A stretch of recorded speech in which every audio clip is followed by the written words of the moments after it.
Kita sering mendengar ya bahwa segala sesuatu itu memang harus berubah untuk menuju ke kebaikan, termasuk juga kita bagian pengolahan citra digital satelit. Baik, terima kasih Ibu Moderator, Ibu Wana, kemudian juga Ibu Rahayu yang sudah membuka acara ini, juga teman-teman semua yang hadir di depan laptop masing-masing atau di depan HP masing-masing. Saya Hartanto Sanjaya, Assalamualaikum warahmatullahi wabarakatuh. Saya akan mencoba memberikan materi mengenai pengolahan citra digital berbasis cloud computing. Jadi proses di sini kita akan masuk ke dalam dunia cloud, dunia awan ya. Enak loh di awan tuh adem-adem gitu ya, nggak panas kayak siang ini. Saya lokasi di Bogor, siang ini panas sekali nih ya. Oke, saya. Ini hujan lebat, Pak. Oh, hujan, oh gitu. Iya. Iya, baik. Di sini lagi panas sekali nih. Mungkin sore nanti hujan. Kemudian kita akan melihat bahwa di sini sebentar nih saya ketutupan. Gimana saya mengubahnya ya? Oke, saya pindah ke bawah.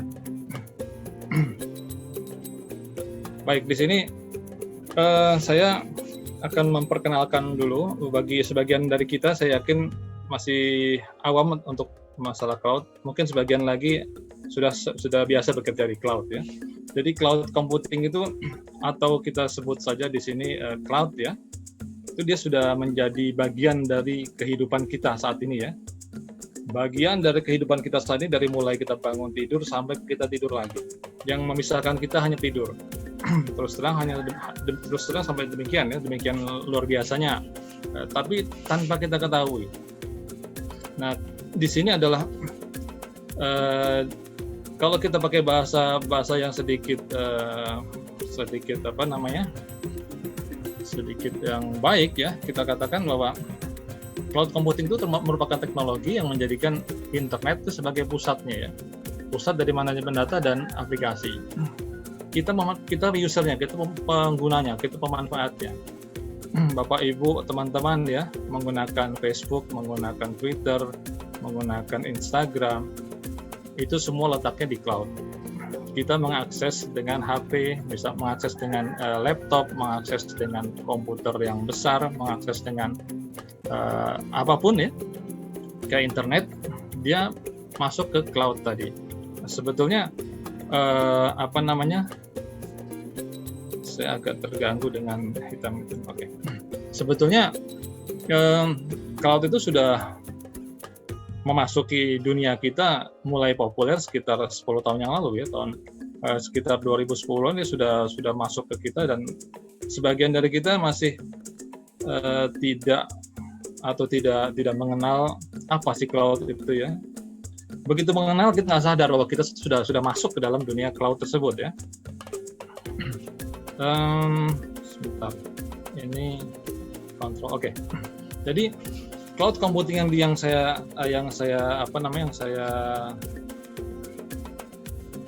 ceritakan di sini, dia seperti membangun satu koloni sendiri ya, koloni dari komputer ya. Kalau kita senang lihat film Matrix gitu ya, nah itu kehidupan sendiri, itu merupakan dalam tanda kutip ya satu kehidupan dari segala macam di sana, dan khususnya di sini kita dengan data-data kebumian gitu ya. Jadi dia membangun standar baru untuk pemrosesan, dia membangun pengembangan metode ya, penginderaan jauh yang ada, dan kuncinya adalah cepat sekali. Karena apa? Karena memang menggunakan peralatan-peralatan yang high end ya, yang terkini sekali.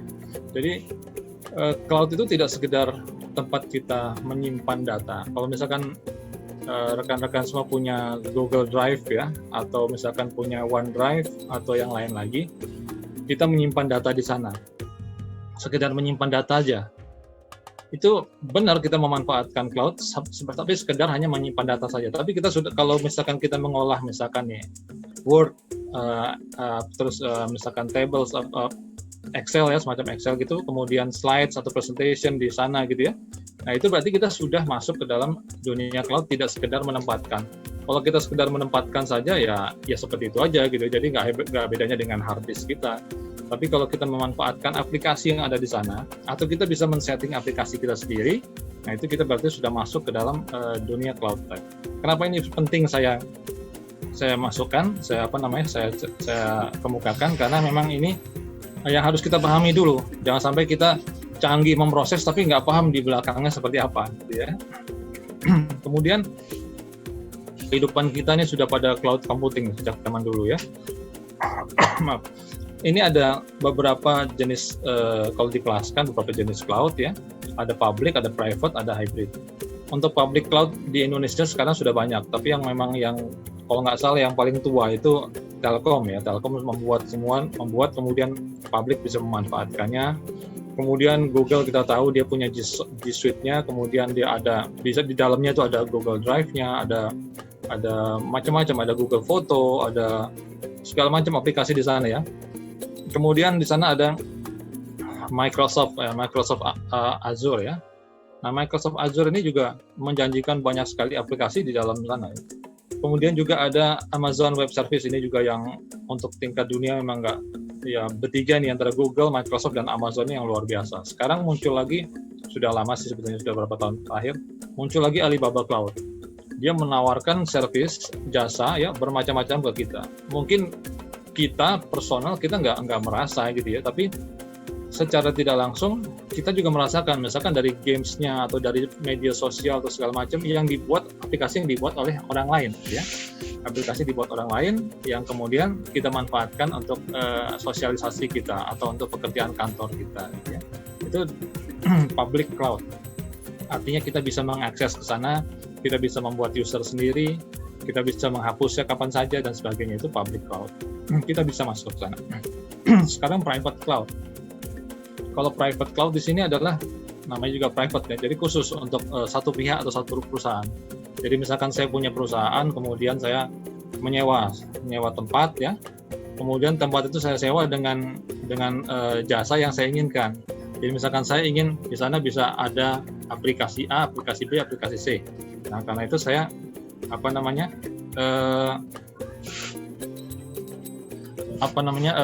saya bisa menginstalnya, saya juga bisa meminta pihak sana yang menginstal. Jadi itu tapi itu hanya saya saja yang tahu, orang lain nggak boleh masuk ke saya gitu ya. Atau kalau di perusahaan ya hanya staffnya saja yang bisa login di sana gitu ya, hanya staffnya bisa login. Kemudian kalau untuk yang lain-lain nggak bisa, jadi sifatnya private. Kalau hybrid di sini gabungan antara public dengan private. Sekarang udah kebanyakan sih hybrid ya kebanyakan ya. Tapi kalau untuk perusahaan-perusahaan besar, memang mereka lebih kepada private cloud tadi.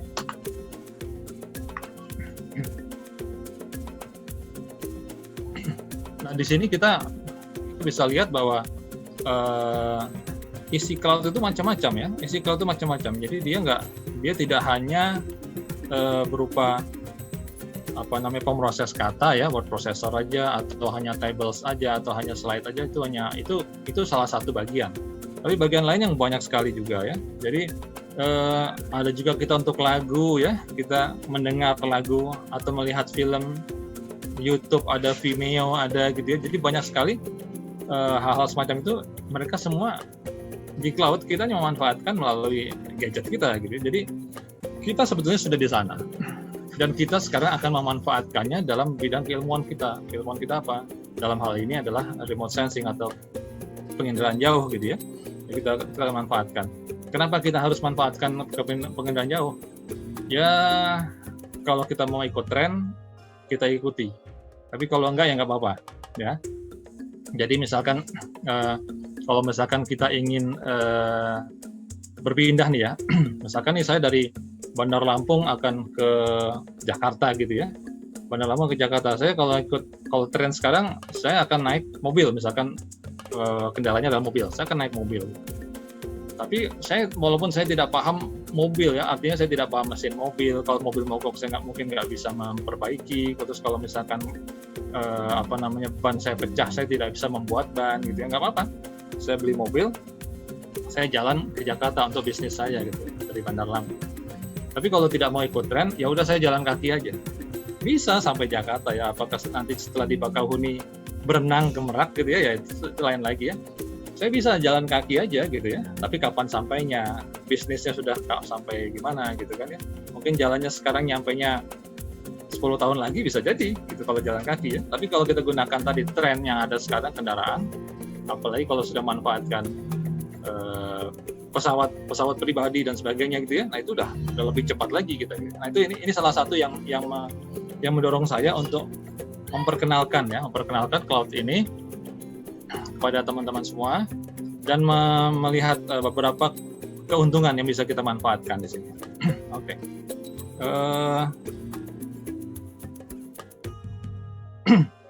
Oke, di sini saya selalu menggambarkan seperti ini ya. Dari beberapa kali saya bertemu dengan teman-teman di pertemuan begini, saya selalu menggambarkan hal semacam ini. Jadi ini adalah hal di mana data satelit zaman dulu ya. Saya kenal data satelit itu sekitar 9495 gitu ya, tahun 9495 gitu ya. Di sana data satelit seperti ini, dia alur datanya. Dari satelit direkam ya. Dari sini ya data satelit direkam. Kemudian dia akan diterima oleh stasiun penerima. Stasiun penerima ini ada di mana-mana ya. Misalkan dia satelitnya punya Amerika, maka dia akan menempatkan stasiun penerima di berbagai wilayah yang kekuasaan dia atau di negara-negara yang bekerja sama dengan dia, yang kerjasama dalam segi satelit ini. Nah, mereka tempatkan di sana, kemudian data diterima di stasiun penerima, kemudian data tadi dioper ke pusat pemrosesan. Dari pusat pemrosesan ini kemudian diolah sampai siap pakai. Nah, setelah siap pakai tadi dia simpan di database ya. Ini yang kita biasa kenal itu sebagai raw data. Ya, raw data atau data raw, data yang 0.0 gitu. Ya, kita simpan di database ini. Walaupun sebetulnya dia sudah diolah ya, tidak nol sekali gitu ya. Karena kalau udah nol sekali kita nggak bisa apa-apa, masih dalam tanda kutip masih kotor di sana ya. Oke. Kemudian yang disimpan di database ini banyak lagi levelnya ya, macam-macam. Kemudian setelah itu ada lagi di sini adalah agen data ya. Agen data ini sangat penting bagi kita karena mereka lah yang bisa mengakses data-database ini. Agen data ini bisa perusahaan, bisa juga personal. Nah, sampai sekarang mereka tetap eksis, tetap ada di antara kita ya. Jadi agen data yang selalu melayani kita. Kalau kita minta misalkan, saya perlu data bulan Juli tahun 2020. Dia akan mencarikan data. Ini ada data yang resolusi menengah atau tinggi. Mereka akan carikan, kemudian ditawarkan ke kita, kemudian kita akan membayar jasa tersebut. Menawarkannya bisa dalam bentuk, mengirimkan kita dalam bentuk link bisa, atau dalam bentuk CD atau VCD gitu ya, dikirim ke kita. Banyak macamnya itu zaman sekarang ya. Kemudian kalau pemerintah daerah atau government to government, ya pemerintah daerah perlu data satelit resolusi tinggi, tinggal kontak LAPAN, maka LAPAN akan memproseskan, memberikan dengan dalam tanda kutip free. Karena memang itu sebetulnya memang layanan yang free ya. Saya katakan tanda kutip karena mungkin dari sisi pengiriman atau dari sisi lain itu lain lagi ya, tergantung kebijakan masing-masing. Nah, itu yang sangat menguntungkan saat sekarang bahwa pemerintah daerah tidak perlu lagi membeli yang resolusi tinggi. Nah, sekarang kondisi seperti ini saya alami dari tahun 95 tadi ya, seperti ini. Sekarang seperti apa gitu ya? Sekarang itu bisa kita lihat bahwa data tersebut seperti ini. Jadi data tadi ada di cloud, ya, bukan lagi di database yang terpisah, yang orang masuk sana mesti daftar dulu, ada usernya segala macam ya. Seperti di layanan USGS ya, Earth Explorer itu di USGS kita mesti daftar walaupun free. Kita mesti daftar akun kita. Nah, kemudian kalau di sini dia ada di database khusus gitu ya, database khusus yang kita bisa akses kapanpun. Tapi juga mengaksesnya dari akun khusus, misalkan pakai Google Earth Engine yang akan saya terangkan nanti. Google Earth Engine ini bisa bisa kita manfaatkan untuk bisa mengakses data tadi dengan cepat dan langsung ya. Kemudian prosesnya bagaimana? Prosesnya kita lakukan juga di cloud tadi. Hasilnya kita simpan di mana? Di cloud juga gitu ya. Jadi kalau tadi misalkan tadi Anda punya Google Drive, ya Anda simpan di Google Drive. Anda punya OneDrive, Anda simpan di OneDrive. Anda punya tempat penyimpanan di apa namanya di kantor Anda atau di instansi Anda, ya langsung disimpan di sana juga bisa. Nggak perlu lagi disimpan ke laptop Anda jadi atau PC kerja Anda. Jadi PC Anda nggak perlu pakai apa namanya nggak perlu pakai apa namanya harddisk yang bertera-tera gitu ya, itu nggak perlu, cukup kita percayakan saja tempatnya di cloud. Ya, jadi kita harus mengubah mindset kita. Ada beberapa hal nanti yang akan saya terangkan mengenai pengubahan mindset ini penting sekali bagi kita yang menggunakan cloud. Oke, sekarang kita masuk lebih ke Google Earth Engine. Banyak yang tidak percaya bahwa Google Earth Engine itu menyajikan data yang luar biasa. Ini yang saya tahu. Saya memakai Google Engine ini baru beberapa tahun terakhir gitu ya. Jadi mungkin masih belum banyak yang tahu karena saya tidak mengeksplor habis-habisan di sini. Antara lain saya tahu gini, data multispektral ya, data satelit multispektral seperti misalkan Landsat, Aster, Sentinel itu ada MODIS ya, itu disediakan oleh Google Engine. Artinya kita bisa mengakses data tersebut dari Google Engine. Tempatnya di mana saya nggak tahu. Tempatnya bisa dimanapun, namanya cloud ya, cloud bisa dimanapun. Sekali lagi tadi cloud itu adalah server-server besar ya, kumpulan server besar yang dikelola oleh perusahaan, bisa perusahaan cloud, bisa perusahaan Google sendiri atau yang lain. Jadi itu suatu tempat, kita nggak tahu apakah data itu ada di Singapura, apakah data itu ada di Turki, apakah data itu ada di Korea atau data itu di Amerika, kita nggak tahu. Banyak tempat di dunia ini yang menyediakan cloud. Kemudian selain multispektral ada hyperspektral juga ternyata. Ada data walaupun ini sangat terbatas ya. Nanti kita coba lihat Hyperion ya. Hyperion ini adalah satelit yang merekam data hyperspektral. Data hyperspektral itu apa sih? Data yang mempunyai band yang sangat banyak untuk satu rentang sendiri.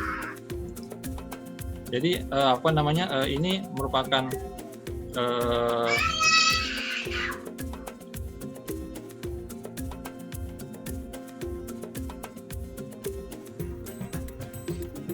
Jadi data hyperspektral ini mempunyai keunggulan, dia mempunyai band yang banyak sekali. Kalau misalkan kita tahu Landsat ya, Landsat itu dia punya 8 band ya, dari rentang panjang gelombang tertentu dia punya 8 band. Tapi kalau hyperspektral dia bisa sampai di atas 100 band untuk rentang yang sama dan tidak ada gap antar band. Saya tidak bisa menerangkannya lebih detail ya, waktu saya terbatas. Kemudian ada data DEM juga. Ada DEM di sini misalkan salah satunya adalah SRTM. Masih banyak lagi DEM di sini. Ini SRTM yang paling kita kenal ya, yang 90 meter. Kemudian dia ada data SAR, data radar ya. Ada radar, synthetic aperture radar. Ini dia misalkan dari Sentinel-1 dia punya. Kemudian data cuaca. Data cuaca dia ada data dari GSMAP, ada dari TRMM gitu ya. Kemudian dia ada data ocean color. Ini teman-teman di kelautan nih biasanya suka nih ya, ocean color dia ada dari MODIS, ada dari SeaWaves ya. Walaupun mungkin sebagian di sini sudah ada yang discontinue ya, kayak misalkan nih Hyperion dia sudah tidak ada lagi sekarang gitu ya. Jadi yang data ini ya, jadi serial ini itu tidak ada lagi sekarang, tapi dia tetap menyimpan data dan memberikan pada kita free, dalam tanda kutip free ya, bisa kita pakai data tersebut ya.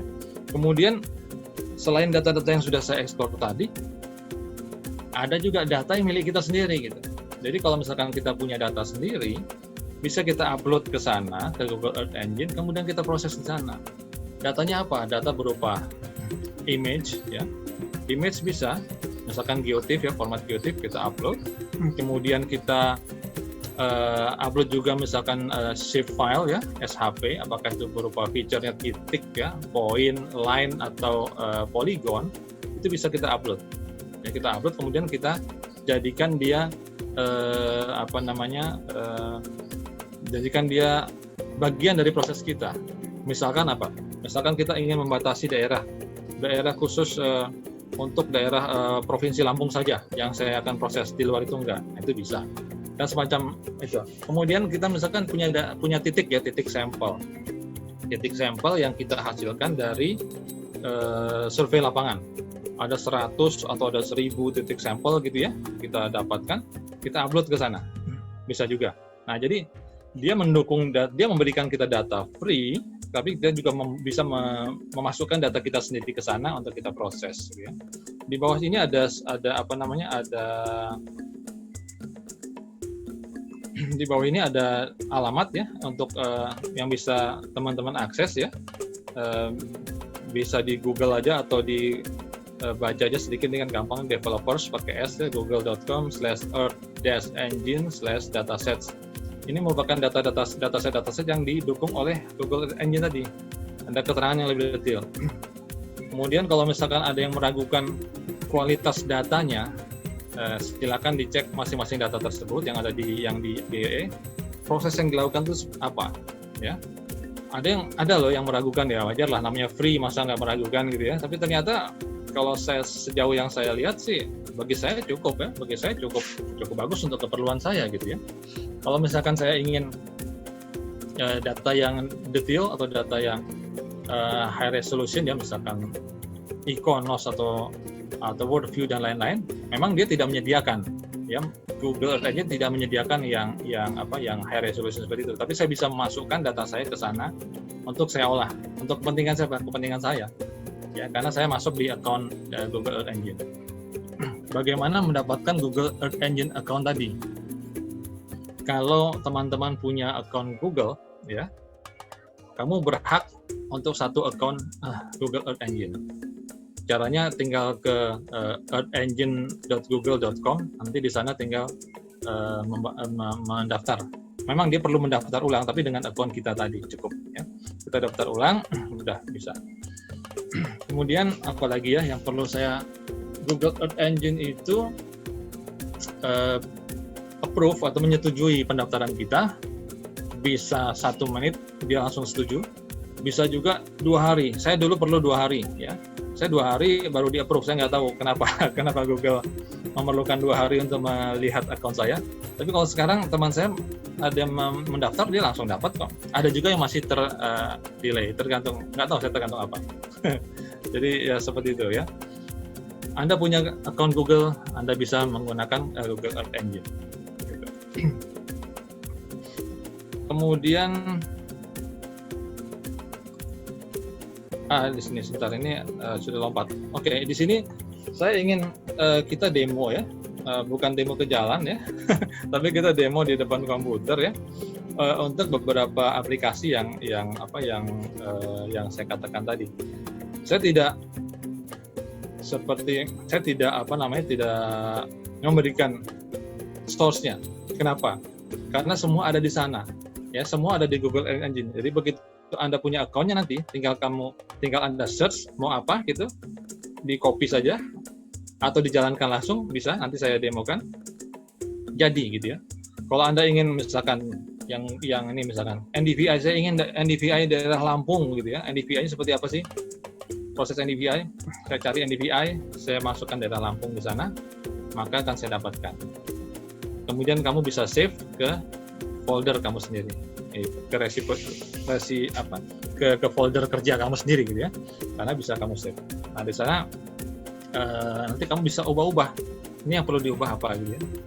Kemudian satu lagi, ada yang takut dengan coding ya, wah ini kan coding itu bikin pusing, mulainya dari mana segala macam, saya nggak tahu mulai ngetiknya apa gitu kan. Saya berangkat ke Google Earth Engine, di Google Earth Engine ini tadinya khawatir juga seperti itu ya.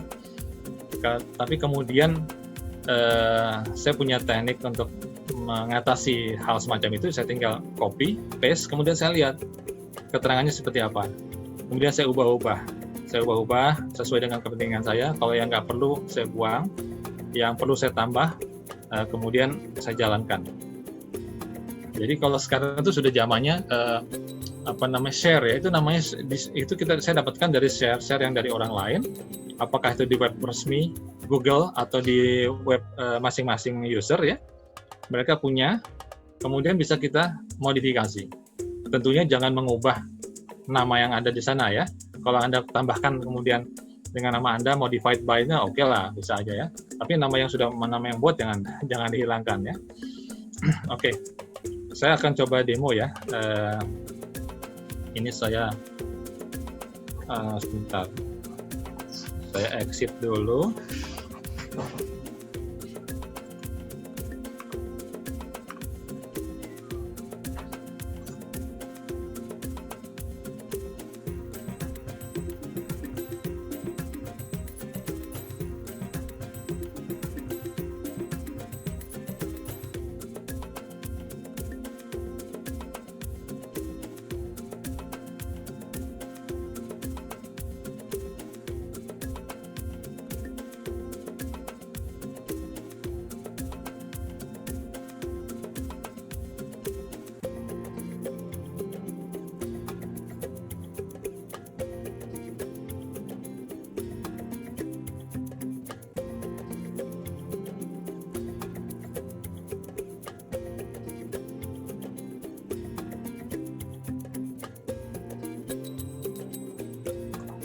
Oh maaf, saya tadi mute ya, jadi nggak kedengeran ya.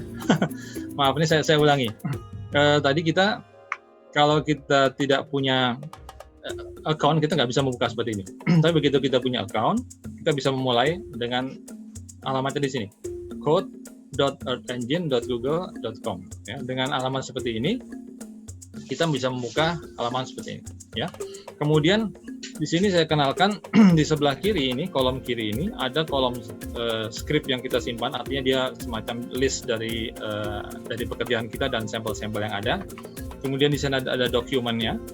Dokumen ini tempat sebetulnya function yang ada di sini ya. Di sini keterangannya banyak sekali ya. Kelihatannya sedikit seperti ini tapi luar biasa banyak, nanti bisa dilihat. Kemudian asetnya adalah data kita. Data yang saya simpan di sini ya. Seperti misalkan seperti ini. Nah, ini adalah data-data yang saya kerjakan ya.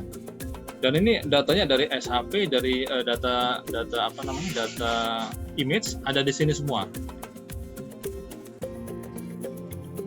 Oke, saya coba ini ya. Saya coba ini ada script dengan script yang sangat sederhana ya.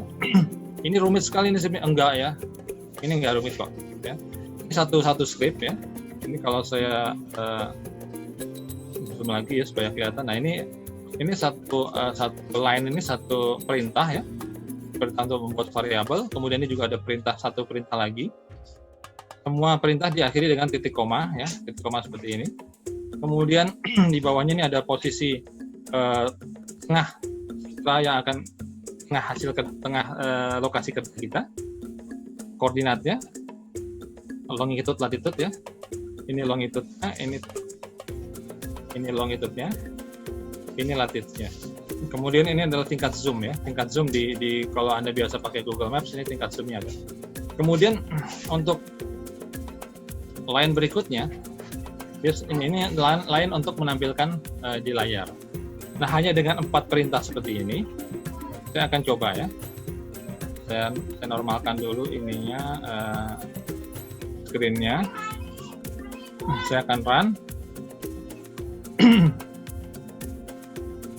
Saya full screen. Ini agak lemotnya di komputer saya ya, di internet saya. Jadi mestinya sudah jadi. Jadi dia hanya menampilkan seperti ini. Hanya, iya betul, hanya ya. Dia hanya menampilkan seperti ini, tapi kita harus tahu apa yang ditampilkan tersebut ya. Nah, ini adalah satu daerah di mana titik tengahnya itu adalah titik tengah kita berada sekarang di Institut Teknologi Sumatera ya. Nah, ini kalau kita lihat dia merupakan proses yang RGB ya, RGB dari data Landsat. Kalau saya lihat skripnya lagi, saya agak bolak-balik nih ya, mohon maaf. Nah, di sini ini ada data Landsat ya, Landsat 8 ya. Ini yang saya pakai Landsat 8. Kemudian data yang saya olah itu adalah data antara Januari 2007 sampai tanggal 7 Juli kemarin. Data ini saya pilih yang terbaik, kemudian saya tampilkan. Ya. Jadi saya pilih yang terbaik sampai saya tampilkan. Ya.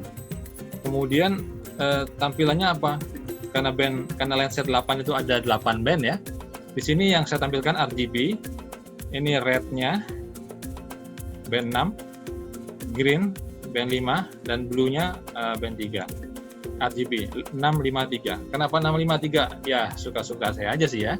Anda mau kombinasi lain juga boleh ya. Nah, 653 ini kalau Anda biasa dengan lenset 5 atau lenset 7, dia sama aja dengan kombinasi band 542 ya, 542. Tapi kalau di 8 itu kan shift 1 ya, karena ada tambahan satu band lagi. Dan dia jadinya 653. Nah, jadinya seperti ini. Jadinya seperti ini.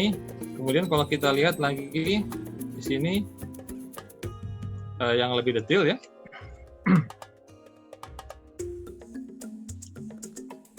Ya, seperti ini.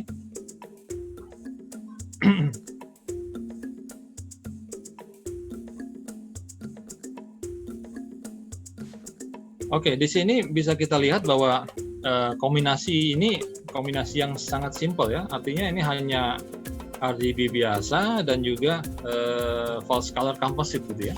Jadi kalau bagi kita yang pernah memproses data, hal seperti ini nggak hitungan lah ya, ini tampilan aja kok ya, RGB gitu ya.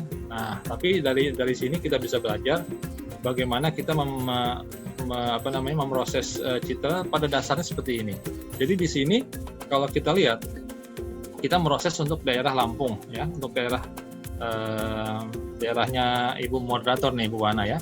Sini kita proses, kemudian kalau misalkan kita zoom sedikit ke daerah Selat Sunda, kita akan dapatkan hal semacam ini. Jadi laut pun sama dia, ya tadi kita kasih warna biru untuk yang band 543, yang band 3 tadi ya, band 3 masih ada waternya sedikit. Nah, ini kita kasih warna biru, jadi yang ada waternya dia akan biru sekali gitu ya, bagus ya. Tergantung kita mainkan lagi gamanya. Gamma itu apa? Pasti Anda sudah tahu ya. Anda yang hobi processing citra atau yang sudah mulai processing citra, nilai gamma itu apa. Kemudian di sini saya lihat startnya agak lama.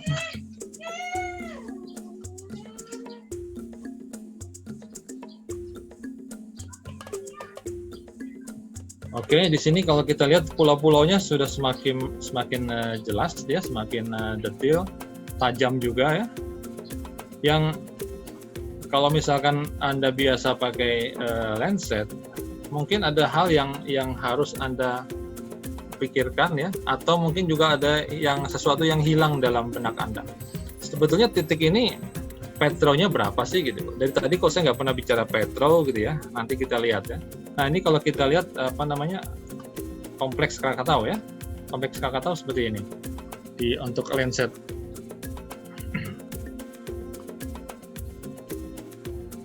Ini adalah kompleks Krakatau yang bisa kita proses secara cepat di sini. Kita tidak perlu lagi mencari data atau mendownload data. Kita langsung proses dia di sana. Data ini ada di mana? Di cloud. Sekali lagi kita bermain di cloud ya. Nah, ini adalah kompleks Krakatau. Oke. Kemudian tadi yang daerah Lampung tadi yang kita proses tadi segini tadi ya. Padahal kita niatnya hanya memproses daerah ini ya, tapi dia sebetulnya proses ini dia berlaku untuk seluruh daerah yang kita lihat di layar. Misalkan saya zoom out ya. Misalkan ini saya zoom out se-Indonesia. Ini ya, se-Indonesia. Apa yang terjadi? Dengan perintah yang sama ya. Tadi perintahnya itu masih running ya. Jadi perintah tadi dengan hanya 4 baris tadi masih running. Kita lihat. Kita mendapatkan seluruh Indonesia. Seluruh Indonesia untuk false color composite tadi. 643 tadi. 653 betul. Nah, di sini kita bisa dapatkan seluruh Indonesia. Kalau kita mau ke seluruh dunia, bisa tinggal Anda zoom out saja. Ini tidak saya zoom out untuk mempercepat waktu kita. Jadi, kalau Anda biasa dengan satelit Landsat atau semacamnya, atau satelit spot juga ya, kita lihat di sini path row-nya ya. Path row itu adalah yang dari atas ke bawah atau dari bawah ke atas. Ini ya, ini path. Row-nya adalah yang ke kanannya. Satu kotak ini ya, ini yang kotak tidak ada jadi kelihatan ya. Satu kotak ini dia nilainya mengcover 180 kali 180 km untuk Landsat ya. Nah, sekian banyaknya data kita proses hanya dalam sekejap. hanya berapa detik tadi, kita bisa melihat luas se-Indonesia segini ya. Kita mosaik se-Indonesia dengan citra yang bagus sekali. Saya katakan bagus apa? Karena antar jalur yang atas bawah ini ya, tidak ada batas feather dia. Jadi kita sudah langsung kasih proses feather. Kita tidak bisa lagi melihat batas di sini. Kemudian juga awan relatif bersih ya. Kalimantan tuh yang paling banyak awan ya. Kalian kalau udah pernah proses Kalimantan pasti ampun-ampun ya. Kalimantan tuh awannya kecil-kecil banyak sekali. Ya, jadi itu yang agak susah bagi kita untuk prosesnya. Tapi dengan proses ini bisa kita cari yang terbaik, yang awannya paling sedikit. Untuk Papua juga demikian ya. Papua kita lihat juga awannya yang sedikit yang muncul. Sementara Jawa bisa dikatakan free, Sumatera bisa dikatakan free ya. Nah, ini bisa kita hasilkan hanya dalam berapa detik. Dengan apa? Dengan skrip tadi. Skrip yang sangat sederhana tadi. Ya. Dengan hanya 4 baris skrip ini kita bisa dapatkan seperti tadi. Oke, sekarang kalau saya ingin melihat satu data saja. Saya satu data, maksud saya satu petro saja ya. Tidak perlu kanan kiri yang saya lihat. Bagaimana? Oke, kita filter aja. Ini di sini ada satu lagi script ya, yang sudah saya siapkan untuk kali ini ya. Sekarang saya ingin misalkan nih, saya ingin daerah sekitar Bandar Lampung ya, sekitar Bandar Lampung. Saya ingin daerah sini, kemudian saya tambah di sini ada marker ya. Di kiri ini ada marker, nih saya tutup sedikit biar kelihatan. Ini marker, kemudian saya tambahkan di sini. Nah ya, dapat ya, ini satu titik ya di Bandar Lampung. Saya nggak tahu titik itu di mana, maksud saya bebas-bebas saja dia diletakkan di mana, yang penting dia di daerah sana. Sekarang kita akan cari daerah, sebentar saya run. Oke, kemudian kalau ini kita ubah ya, dari geometri ini kemudian kita ubah di sini location. Sebentar, ini ada yang mesti saya ubah. Location saya ganti. Oke, sekarang saya run, maka dia untuk daerah sini. Jadi sebetulnya untuk Petro ini,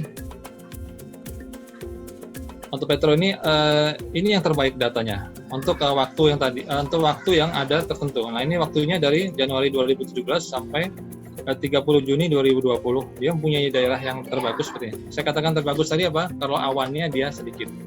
Kita lihat ya, awannya itu sebenarnya banyak nih di daerah ini ya. Tapi dia di antara rangkaian data ini dia terdikit.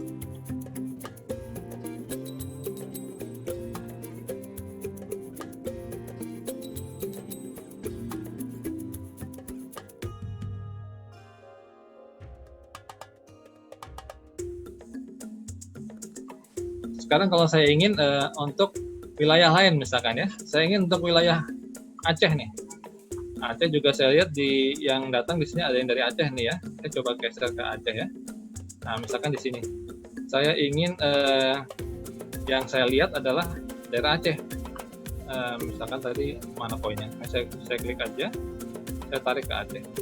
Acehnya dekat-dekat Banda Aceh ya. Ini, oke.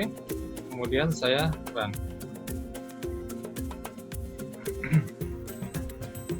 Saya besarkan. Nah, ini kebetulan di titik ini dia pas di pinggir ya, pas di pinggir. Jadi yang atas nggak kena, dia hanya Petro yang sini aja, hanya satu Petro aja yang kena ya. Coba saya geser sedikit ya, saya geser sedikit ke Banda Acehnya, ke kota Banda Aceh. Oke, saya run, maka saya akan mendapatkan data yang terbaik untuk daerah sini ya. Terbaik sekali lagi, persentase dari awan ini yang paling sedikit, persentase dari awan yang paling sedikit.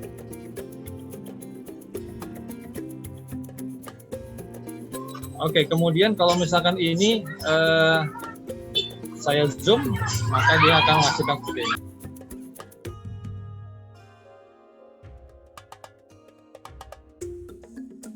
Oke ya, ini moodnya kadang-kadang saya ini sendiri, maaf. Ada beberapa gangguan suara di sekitar saya.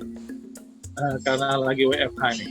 Kemudian ini kita lihat pulau Y-nya seperti ini ya, awannya bagus sekali. Nah, di sini kalau kita sudah tampilkan begini, tapi saya ingin mengubah RGB-nya.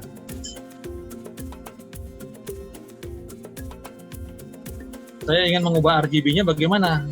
Apakah saya harus mengubah di script-nya? Nggak perlu ya, script-nya boleh diubah, tapi kalau nggak mengubah, nggak masalah ya.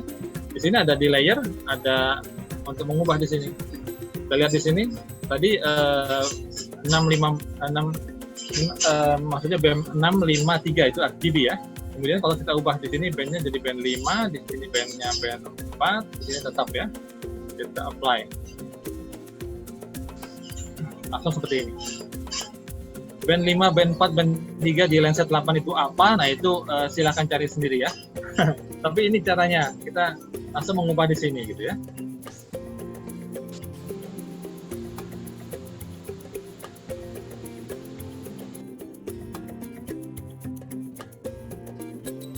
Oke, sekarang kalau kita misalkan mencoba untuk daerah lain lagi. Saya RGB tadi, marker tadi akan saya ubah, akan saya pindahkan ke wilayah lain, misalkan ke wilayah mana ya, Pontianak, bukan, saya mau ke Banjarmasin aja, ke Banjarmasin ya, daerah sini Banjarmasin kan ya, Kalimantan Selatan ya, kemudian saya run.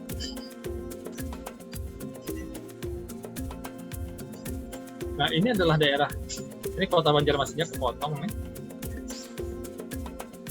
tidak masuk malah di atas ya. Saya coba saya ubah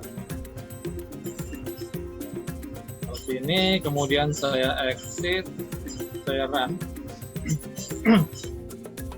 Maka dia akan mencari lagi. Nah ini ada data yang terbaik.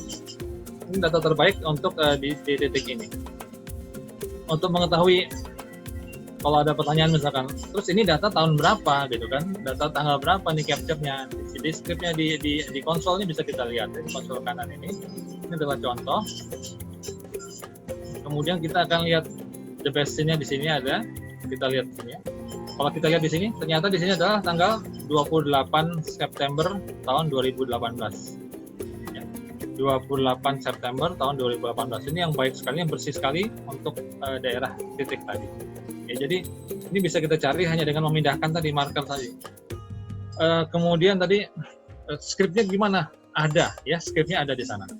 Oke, sekarang saya akan contohkan bagaimana kita cara mencari script. Ya, cara mencari script.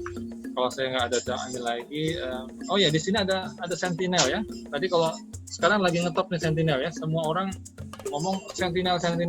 Oke, Sentinel itu buatan Eropa dan dia ada radarnya ya. Sentinel 1 dia ada SAR-nya, data SAR-nya sudah tidak bentuk radar. Ada juga Sentinel 2 yang multispektral ya. Nah di sana kita coba ini untuk radar. Apakah radar didukung oleh pemrosesan di Google Earth Engine? Kita lihat di sini. Ya di sini ada, kita buat composite. Saya run. Saya run saja. Nah jadinya seperti ini dia. Jadi seperti ini daerah mana nih kira-kira? Ada yang tahu nggak ini daerah mana? Ini adalah daerah itu daerah mana yuk? Mana itu Pak? Coba saya off-kan. Kayaknya daerah mana? Ini Lampung ini Pak.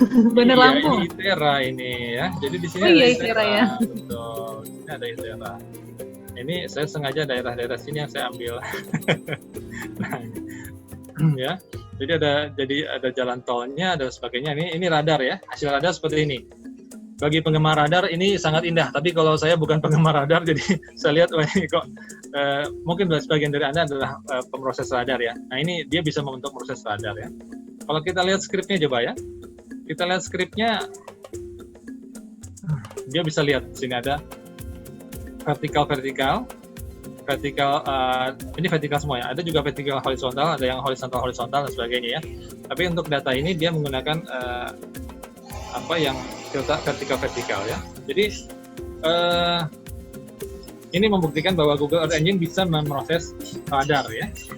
Kemudian ada lagi nih, saya tadi menemukan ya, kalau kita mencari script kita tulis di sini ya. Jadi di kiri ini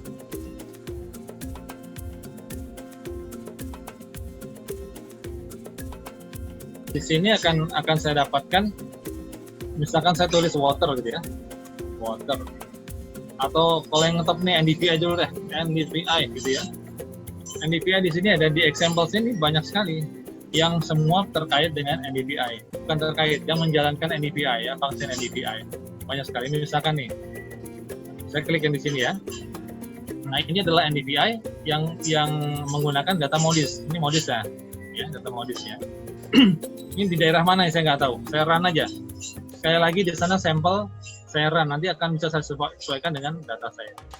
Nah kalau bisa kita lihat di sini adalah di daerah Amerika ya. Ini data NDVI yang ada. Rumusan NDVI diberikan di sana ya. Ada NDVI di sini near minus red dibagi near plus red gitu ya. Jadi ini merupakan masukan bagi kita bahwa contoh itu sangat komplit ya. Bahkan sampai formulanya pun diberikan di sana ya. Tidak semua, tapi ini yang untuk kasus NDVI diberikan.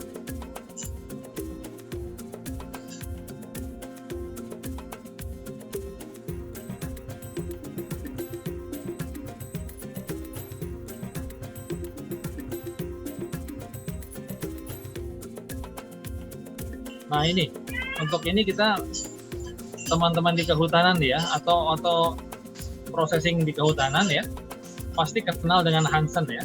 Hansen itu dia yang melihat peta hutan dunia ya. Dia menggunakan ini juga, dia menggunakan Google Earth Engine juga. Metodenya ada dan dia punya tulisan dan sebagainya, bisa kita baca ya. Saya ingin menjalankan Google Earth Engine yang punya yang contoh dari Hansen ini. Kalau saya run, dia akan tampil seperti ini ya. Nah, di sini kita bisa lihat bisa lihat perubahan hutan yang ada ya. Jadi di sini kita lihat ini kehilangannya, kehilangan ya. Year of loss-nya bisa kita atur. Bisa kita lihat year of loss-nya, bisa loss-nya atau persen recover-nya. Nah, kalau misalkan kita kehilangannya di sini kita lihat. Kalau yang abu-abu dia relatif stabil, kemudian yang hitam itu tidak ada kehilangan, kemudian yang kuning untuk sampai merah itu, kuning itu untuk tahun 2000, yang merah itu tahun 2016 ya. Jadi diantaranya itu adalah yang orange. Nah ini yang dipetakan oleh Hansen dan ini berlaku untuk seluruh dunia, bukan hanya Indonesia aja, bukan hanya di Amerika aja atau di daerah tertentu aja ya.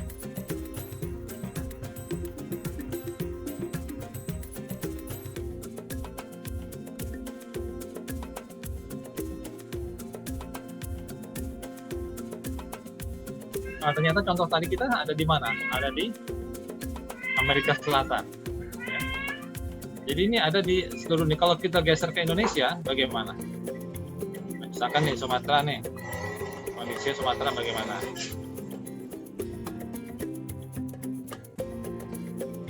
Nah, ternyata untuk Sumatera, untuk daerah Lampung masih relatif aman ya. Untuk yang tahun 2016 ada perubahan di sana, untuk tahun 2000 ada perubahan di sana ya. Ini daerah mana nih ya? Kalau misalkan saya off-kan dulu layarnya, kalau terinya saya hidupkan, kelihatan karena dia sudah ditutup sama di blok sama ini ya. Oke, ini yang masalah kehutanan tadi. Metodenya seperti apa? Apakah ada yang meragukan metode Hansen? Silahkan ya. Cuman ini salah satu contoh bahwa Hansen memanfaatkan Google Earth Engine untuk aplikasi kehutanan, dan ini menjadi salah satu acuan ya. Menjadi salah satu acuan dari orang-orang teman-teman kita di analisis kehutanan ya. Kemudian kita juga lihat ada misalkan spectral unmixing ini apa sih? Ini kita bermain sudah dengan N member ya. Jadi kita punya N member sampel di lapangan yang paling kecil. Misalkan kalau sampelnya adalah rumput, jenis rumputnya itu apa? Itu sudah N member. Jadi paling kecil yang bisa kita rekam. Nah ini untuk data Landsat N member, kita pakai N member, kita bisa run langsung.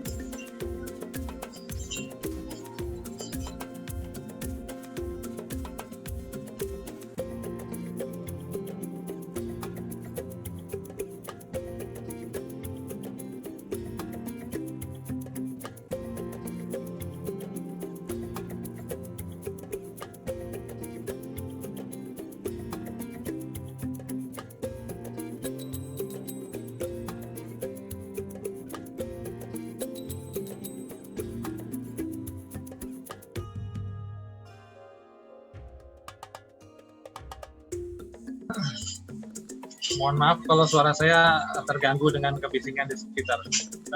Ini Ya, Pak. apa namanya? Ini adalah contoh yang saya berikan tadi, di mana kita bisa memproses secepat ini gitu ya. Apakah di komputer kita bisa menjalankan semacam ini? Untuk sebenua Amerika misalkan, jangan Amerika dari keluasan. Ya, daerah lainnya terlalu luas. Untuk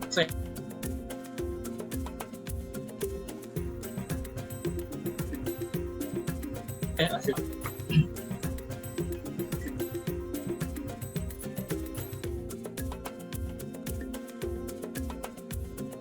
Ini hasilnya ya.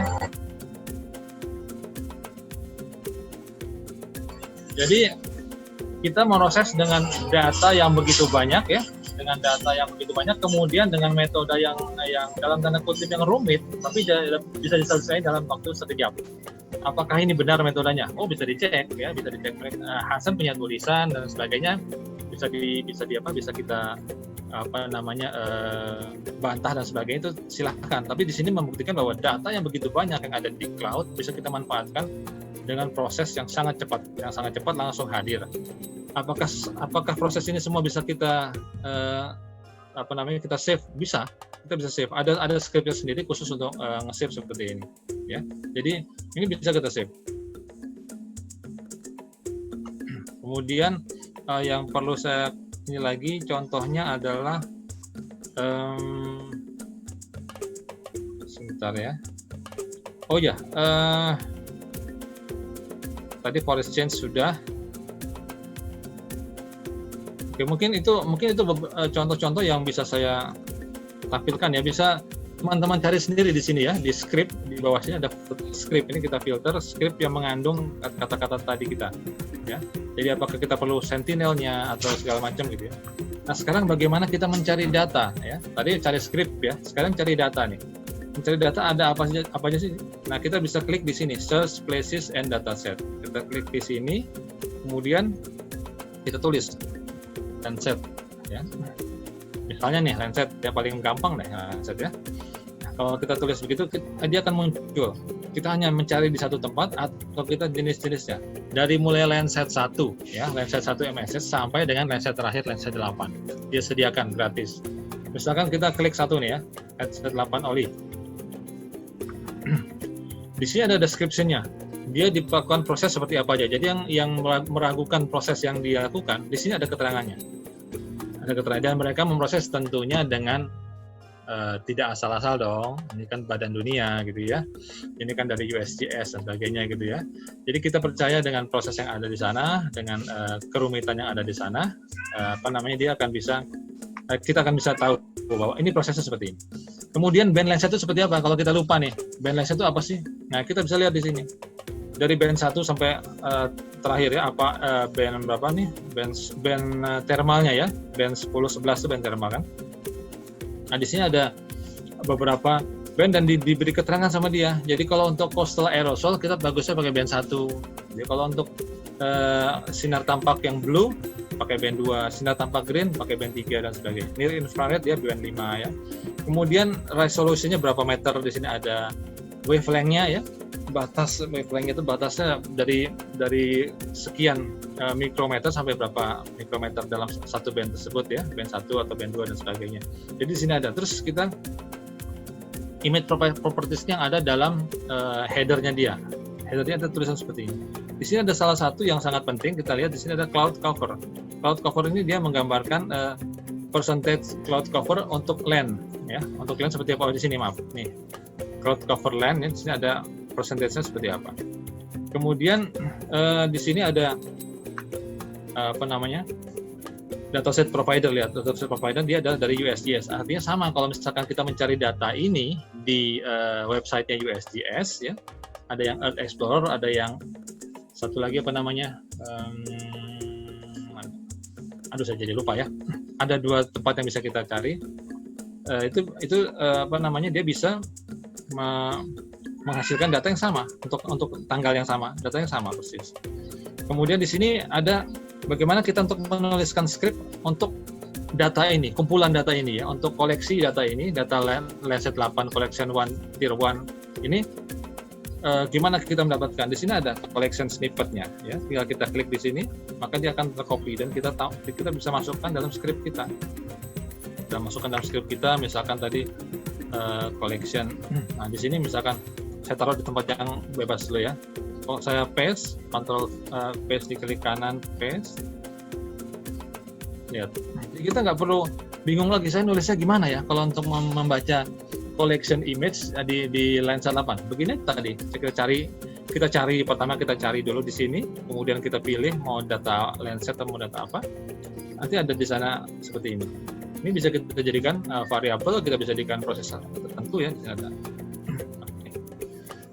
Kemudian apa lagi ya? Oke, mungkin sementara itu dulu. Nanti kalau kita bisa balik sini lagi untuk dari sesi pertanyaan. Saya akan kembali ke bagian presentasi tadi, ada yang bisa saya teruskan sedikit.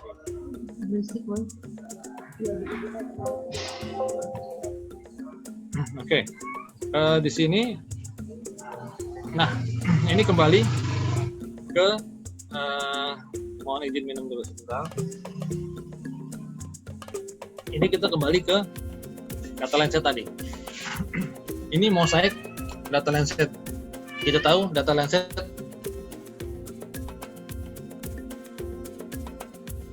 satu kota Petro tadi untuk satu Indonesia, untuk wilayah Indonesia aja, dia ada 220 Petro ya, 220 Petro. Dulu ya.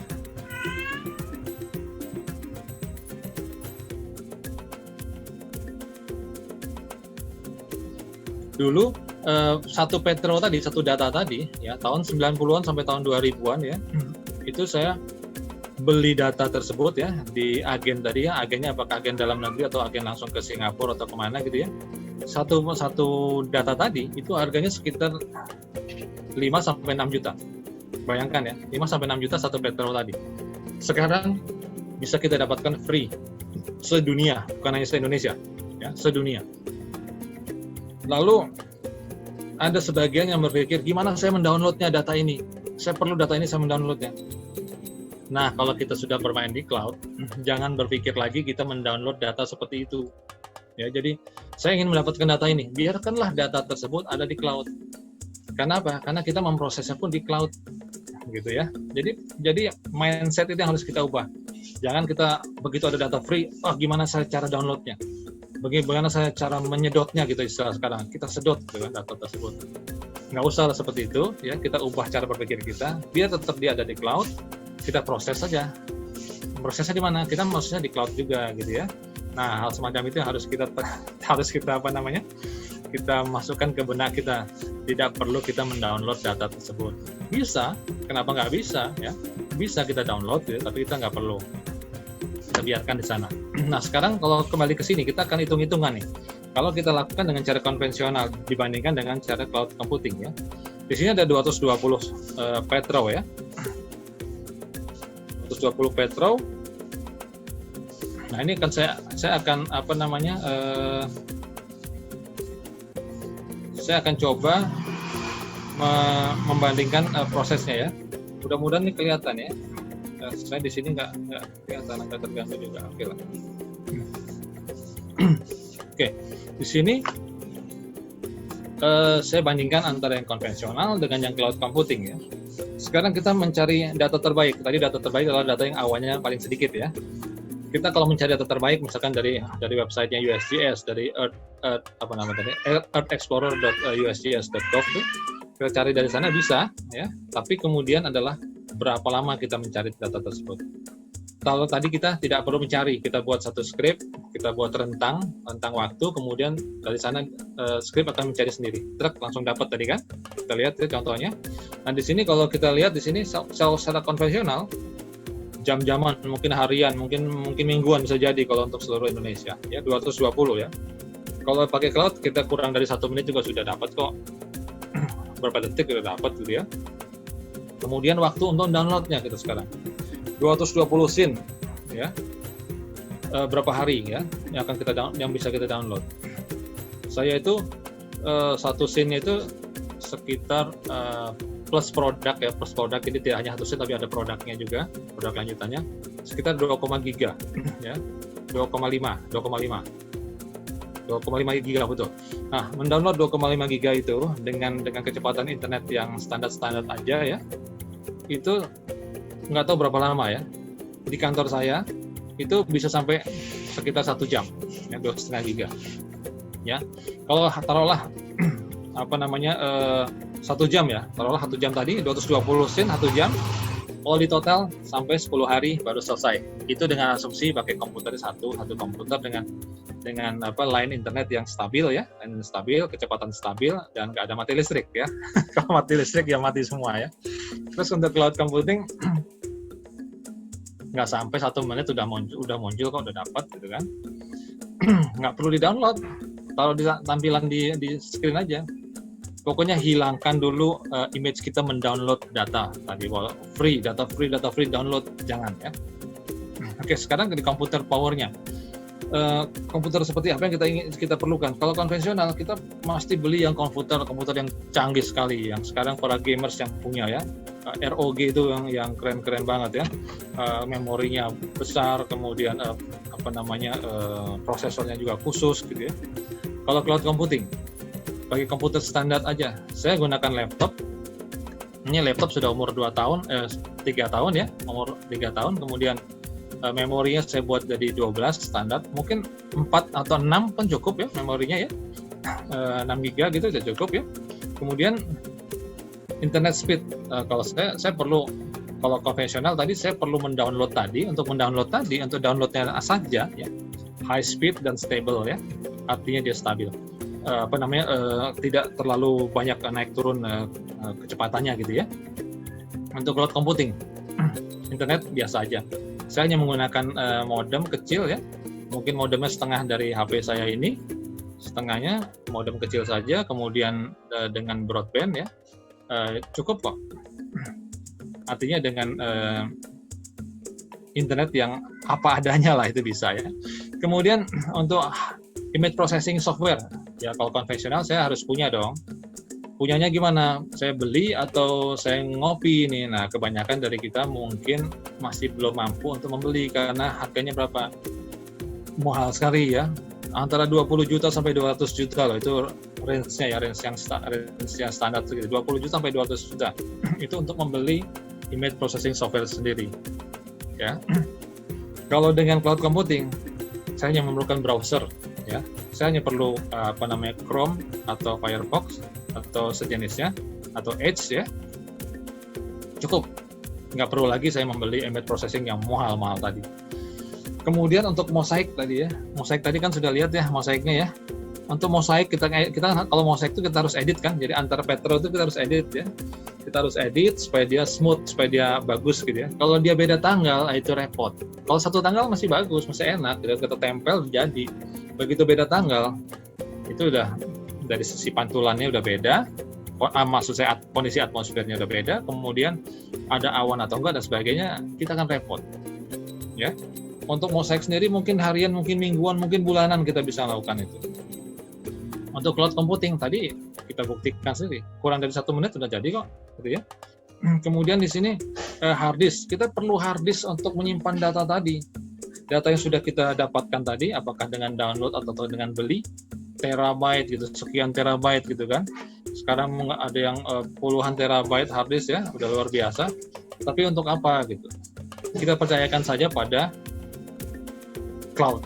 Jadi kita tetap simpan di cloud data tadi ya. Jadi nggak perlulah kita mikir lagi ini saya harus download untuk memproses data saya, kita proses di cloud saja ya. Oke. Kemudian dari semua itu berapa uang yang harus saya keluarkan gitu. Kalau Anda dari sisi yang biasa bermain anggaran, bukan bermain maksud saya, mengatur anggaran, pasti langsung kepikir seperti itu ya. Untuk pengadaan saya, untuk proses citra sewilayah saya, untuk memproses citranya saya perlu pengadaan berapa nih gitu kan, pasti pikir ke sana. Tapi kalau kita bermain di cloud ya kita hanya memperbaiki akses internet saja ya. akses internet yang sedikit stabil lah gitu ya. Saya tahu akses internet di daerah, saya sering ke daerah-daerah pelosok di Indonesia. Saya tahu kok apa keterbatasan itu. Tapi kata saya tadi ya, akses internet yang standar pun udah bisa. Nggak perlu yang mesti pakai apa namanya kabel optik, terus kemudian mesti pakai apa segala macam, nggak perlu, pakai yang standar aja bisa. Nah, ini adalah satu perbandingan yang bisa jadi pemikiran kita, terutama teman-teman di akademisi ini dan peneliti ya, akademisi peneliti ya. Jadi kalau misalkan saya ingin meneliti daerah, misalnya nih, saya ingin meneliti daerah Kota Agung gitu ya, daerah sana. Saya perlu data ini, saya perlu komputer yang canggih, saya perlu penyimpanan data dan sebagainya. Sekarang itu bisa kita abaikan ya. Abaikan maksudnya apa? Data sudah ada cloud, bisa kita pakai. Oh, datanya kurang bagus. Mau bagus gimana lagi? Di sana ada ribuan data, ya. Jadi di sana ada ribuan data yang free, yang update ya, yang updated ya. Update-nya harian bisa, ada yang harian, ada yang 5 harian, ada yang kayak Lancet 16 harian dia terupdate, gitu ya.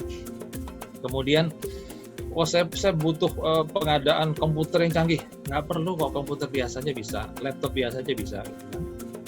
Jadi hal semacam ini benar-benar bisa kita pangkas ya dari sisi pendanaan, dari sisi kecepatan proses itu luar biasa. Kita percayakan pada kemampuan cloud tadi untuk memproses ya.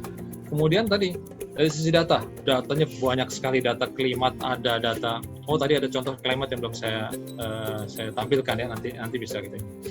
Itu data macam-macam, ada dari klimat yang apa namanya update per 5 jam gitu ada. Ya, update per 5 jam ada, jadi bisa kita proses di sana. Nah, sekarang salah satu kegiatannya Google Earth Engine ini adalah membuat pembiayaan untuk tim-tim yang mempropos kegiatan menggunakan Google Earth Engine. Salah satunya yang saya baca kemarin, saya dapatkan juga dari Mas Pram dari Pontianak.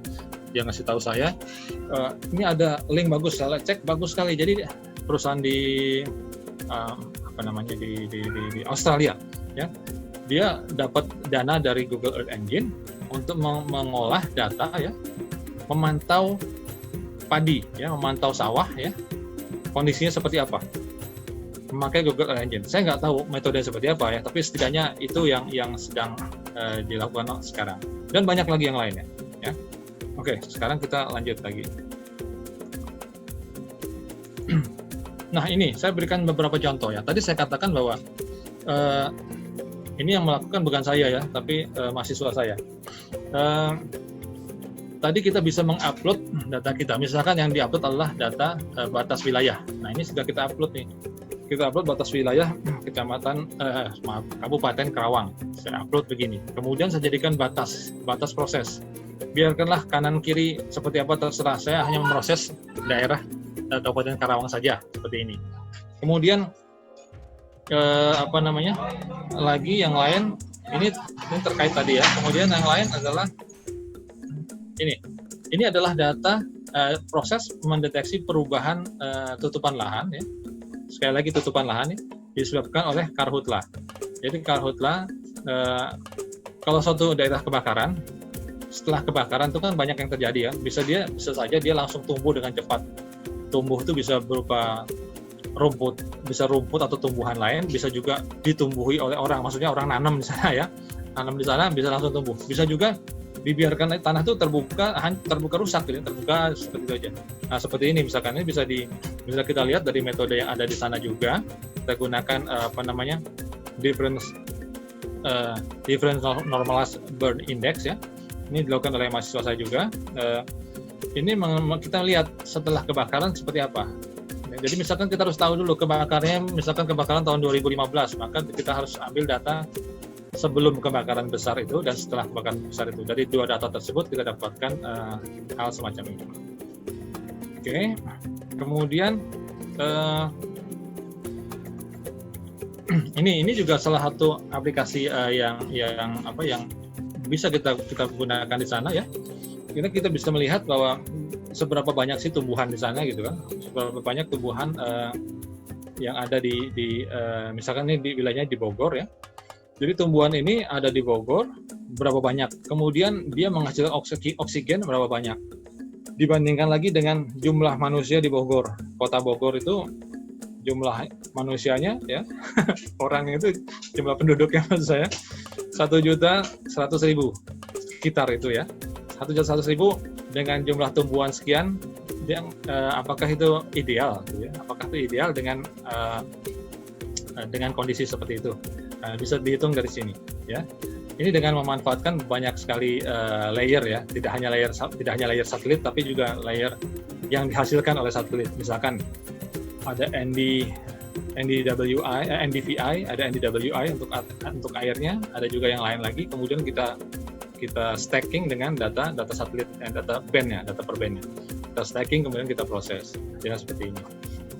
Kemudian contoh lain lagi, di sini. Ini bukan contoh lagi nih, tapi ini salah satu yang saya saya wanti-wanti ke teman-teman ya. Ini yang harus kita perhitungkan dalam cloud computing. Maaf, waktu saya udah banyak juga nih ya. Yang pertama dia dengan cloud computing ini kita tidak perlu menggunakan PC atau laptop untuk pemrosesan. Kita prosesnya nggak di komputer kita loh, ya. Tadi saya proses di server di mana saya nggak tahu, ya, di cloud, ya. Kemudian saya tidak memerlukan tempat penyimpanan yang besar, hard disk. Saya nggak perlu nggak perlu beli hard disk untuk proses ini. Kemudian prosesnya sangat cepat, iya sangat cepat sekali ya, karena dia di cloud dengan teknologi yang tercanggih saat ini, dia prosesnya akan sangat cepat. Proses data se-Indonesia sangat cepat, proses data sedunia pun sangat cepat. Kemudian tidak memerlukan perangkat lunak, kita nggak perlu beli perangkat lunak ya untuk hal semacam ini ya. Kemudian juga untuk pengerjaan dapat dilakukan bersama. Nah ini menariknya lagi ya, kita bisa lakukan dengan crowd ya, dengan kelompok teman-teman kita, dengan teman satu grup kita ya, bisa juga penugasan dalam grup gitu kita lakukan bersama-sama.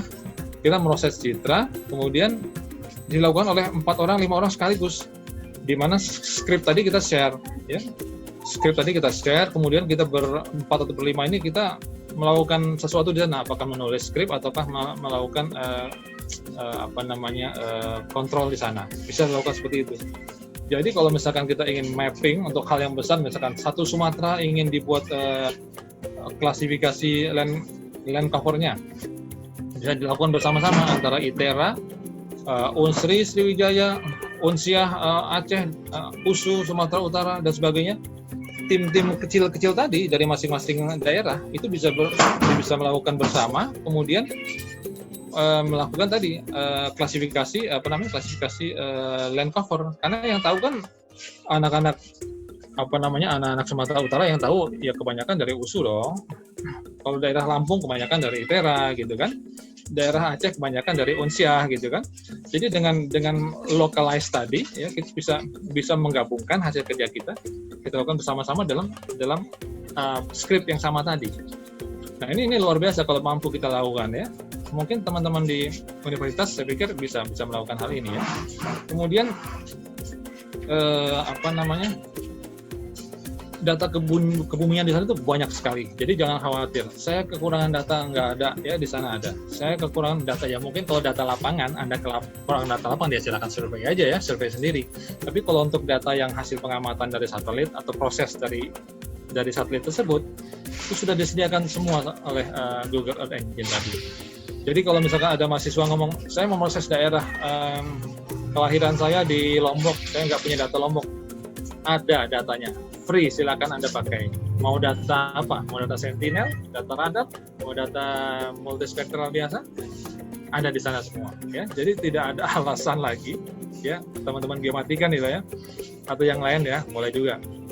Nggak ada alasan lagi, saya tidak punya data. Data ada di sana, silakan dimanfaatkan. Ya.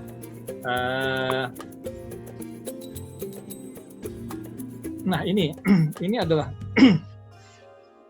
saya ke depan ITERA dulu nih ya. Dari depan ITERA saya gambarkan bahwa kita nggak perlu masuk ke lab di tempatnya Ibu Wana tadi ya, di Geomatika ya, atau Bu Rahayu di Geomatika ya. Saya cukup jalan-jalan ke Pasir Putih aja lah. Saya jalan-jalan ke Pasir Putih atau di Kalianda ya. di pantai yang indah di sana. Saya bawa laptop saya bawa koneksi internet saya proses data, saya ambil dari cloud, saya proses di cloud, resultnya saya taruh di cloud, kemudian saya tinggal kirim ke Bu Wana. Bu Wana, ini saya proses, silakan lihat di link ini. Beres. Jadi nggak ada lagi antrian di lab ya Bu Rahayu. Kalau labnya misalkan, wah ini terbatas untuk 10 orang satu waktu, bisa langsung 100 orang, bisa langsung 1000 orang, ya. Mereka melakukannya dimanapun, kumpulkan data berupa link, tinggal nanti Bu Wana yang cek ini di mana-mana gitu ya.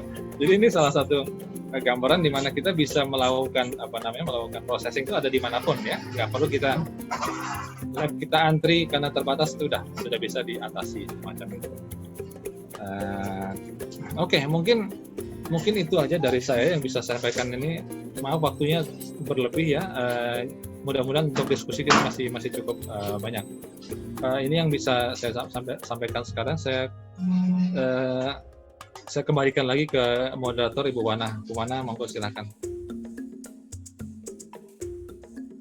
Oke, terima kasih Pak Hartanto yang sudah memberikan materi yang sangat luar biasa ya pada sore hari ini, dan sepertinya peserta masih sangat semangat, sehingga saya masuk kepada sesi diskusi ya Pak ya. Boleh, dan pertanyaannya sudah cukup banyak ya, karena memang ketika kita belajar tentang cloud computing ini sangat menarik, bahwa kita tidak perlu melakukan download gitu ya, tidak perlu melakukan penyimpanan di hard disk. Kalau dulu saya menyimpannya itu Pak butuh hard disk yang banyak gitu, datanya hilang gitu. Iya. Sudah datanya hilang gitu. Jadi kalau sekarang kita udah bisa langsung menyimpan di Google Drive gitu ya Pak ya. Bisa ya. Nah, mungkin langsung saja saya ingin share screen lagi untuk pertanyaannya.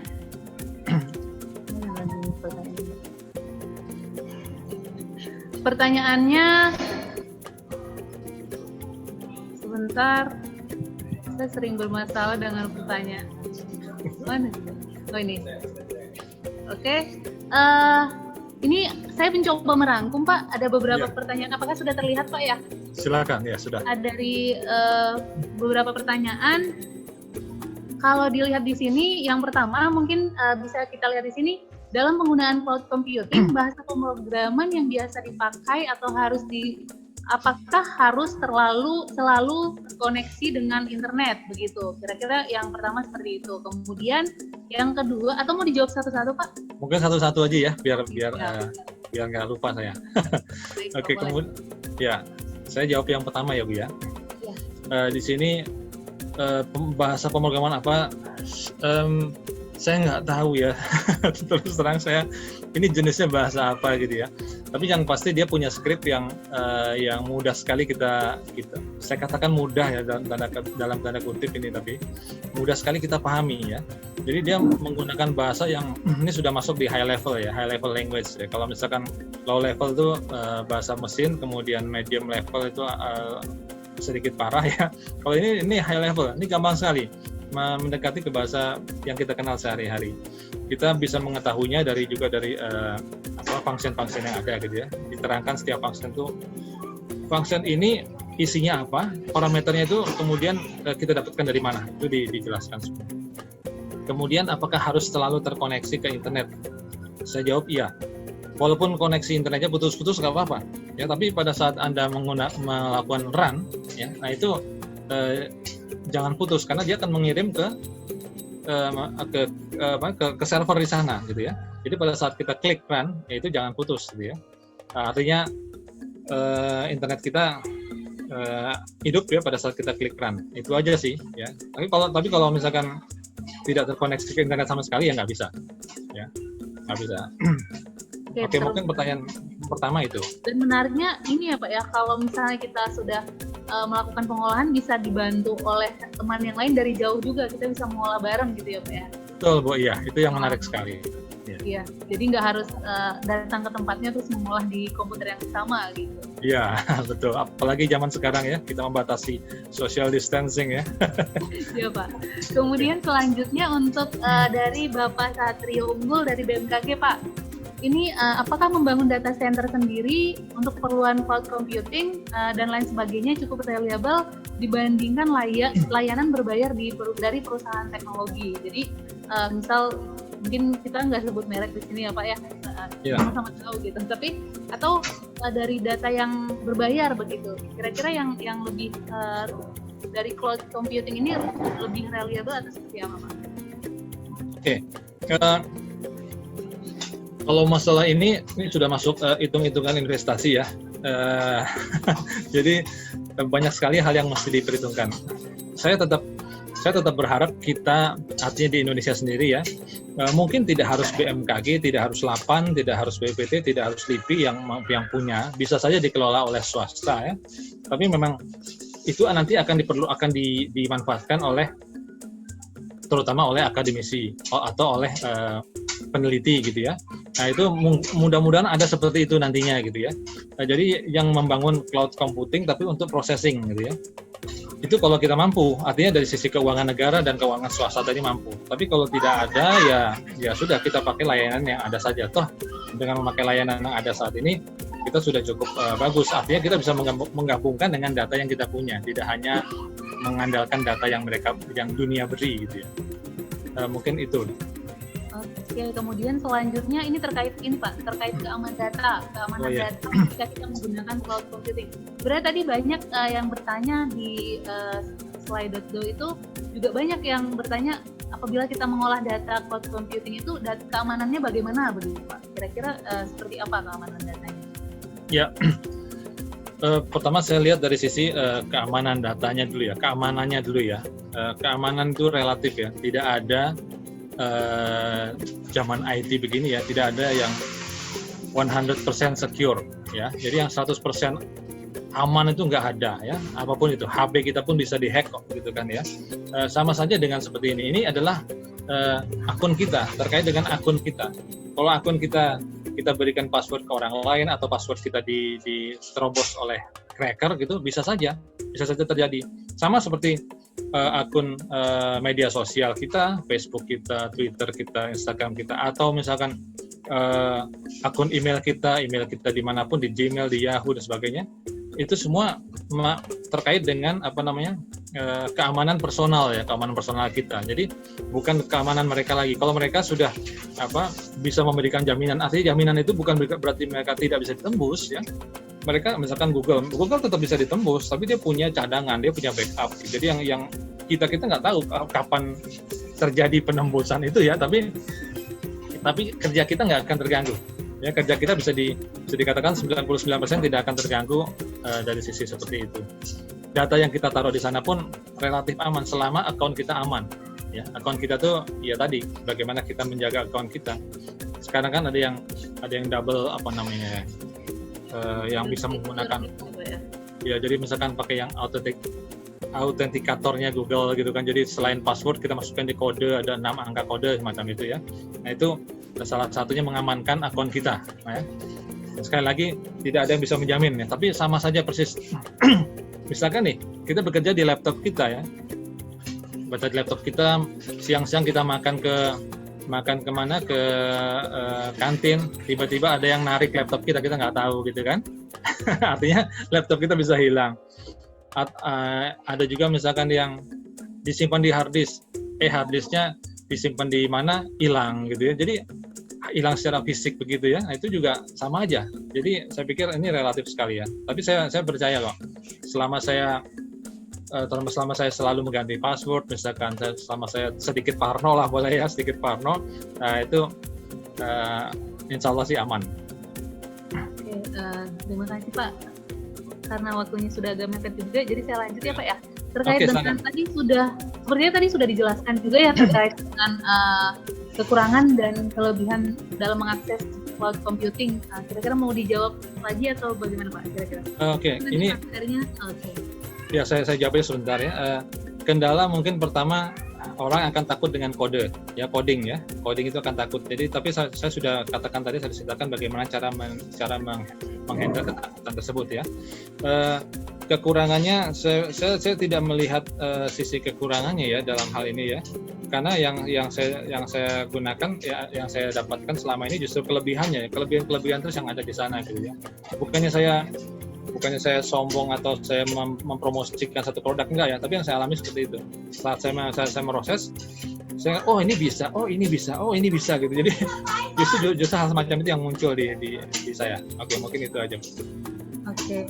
Jadi tergantung kemauan ya Pak ya. Kalau kita mau untuk membuat, sebenarnya bisa Pak. Cuman memang kendala di coding biasanya. Kita susah membuat coding yang baru gitu. Jadi kalau sekarang sudah banyak yang di Google juga sudah banyak ya Pak untuk betul. Contoh-contoh daripada script itu banyak sekali. Ya, saya juga share ke mahasiswa saya itu udah cukup banyak Pak. Kemudian selanjutnya kalau kita ingin mendownload Citra Komposit seluruh Indonesia, nah ini tadi kayaknya udah dijelasin ya Pak ya. Jadi kita nggak perlu harus download satu Indonesia gitu. Iya betul. Kita biarkan saja di dalam cloud computing itu. Gitu. Betul. Jadi saya sih menyarankan untuk apa sih gitu kita download Citra se-Indonesia gitu kan. Kalau misalkan kita perlu untuk tampilan aja ya yang di screen aja kita capture gitu kan ya. Mudah kan? Kita capture, kita masukkan kemana kayak gitu ya. Atau ke foto profil kita juga boleh gitu, terserah deh. Tapi untuk apalah download, biarkan dia ada di cloud. Kalau kita perlu tinggal kita colok internet gitu kan. Nah, itu yang Oke, kemudian ini Pak, selanjutnya terkait dengan lebih ke aplikasi. Kalau saya lihat di sini ada dari Fiska Monica, apakah data dari apakah GG ini bisa mengolah data untuk surface runoff gitu? Kira-kira bagaimana cara melakukan remap dari data dari sebuah table? Ini kalau misalkan yang pertama itu ya bisa mengolah data untuk surface runoff bisa ya. Karena aplikasinya itu banyak sekali ya, aplikasi hidrologi ini kan hidrologi ada ya, aplikasi misalkan kelautan, surface temperatur ada, aplikasi yang di land yang lain selain hidrologi, misalkan untuk thermal land surface temperature juga ada, banyak sekali ya. Kemudian tadi bagaimana cara melakukan remap data dari sebuah tabel, bisa ya, tabel kita upload, tabel tadi kita masukkan dalam format yang diizinkan oleh mereka dalam format CSV atau SHP ya. CSV bisa kita upload atau SHP kita upload, kemudian dari sana kita olah, itu bisa. Kalau saya terangkan di sini nggak akan cukup waktunya ya, mungkin itu saya katakan bisa dulu aja. Kemudian selanjutnya ini Pak, data dari GE tadi itu kita bisa mengolah di ArcGIS tanpa harus melalui Global Mapper. Jadi kayak kita convert. Ya, saya katakan bisa. Jadi tadi data yang sudah kita kita proses di Google Earth, misalkan kita hasil NDVI aja lah, kita buat NDVI, kemudian saya ingin NDVI daerah Lampung gitu ya, kemudian saya save ke cloud ya. Di save-nya itu dalam format GeoTIFF. Ya, format dalam GeoTIFF, kemudian GeoTIFF tadi kan bisa kamu baca dimanapun dong ya.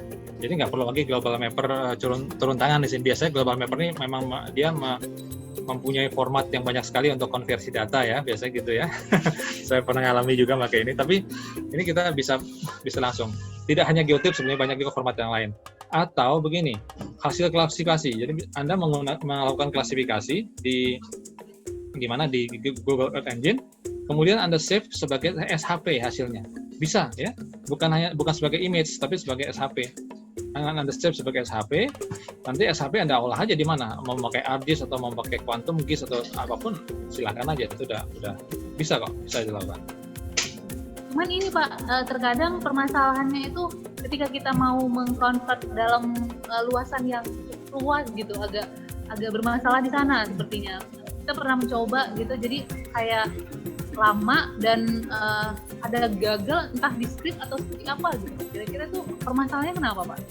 Kemungkinan gagal adalah karena space biasanya ya, karena space-nya jadi Google Drive kita misalkan space kita kurang, karena kita ingin mempertahankan resolusi yang ada. Misalkan tadi Landsat itu kan satu pikselnya kan 30 kali 30 meter ya. Nah itu kalau misalkan kita save hasilnya nanti adalah satu pikselnya 30 kali 30 juga untuk wilayah yang besar, dia tidak akan bisa semacam itu.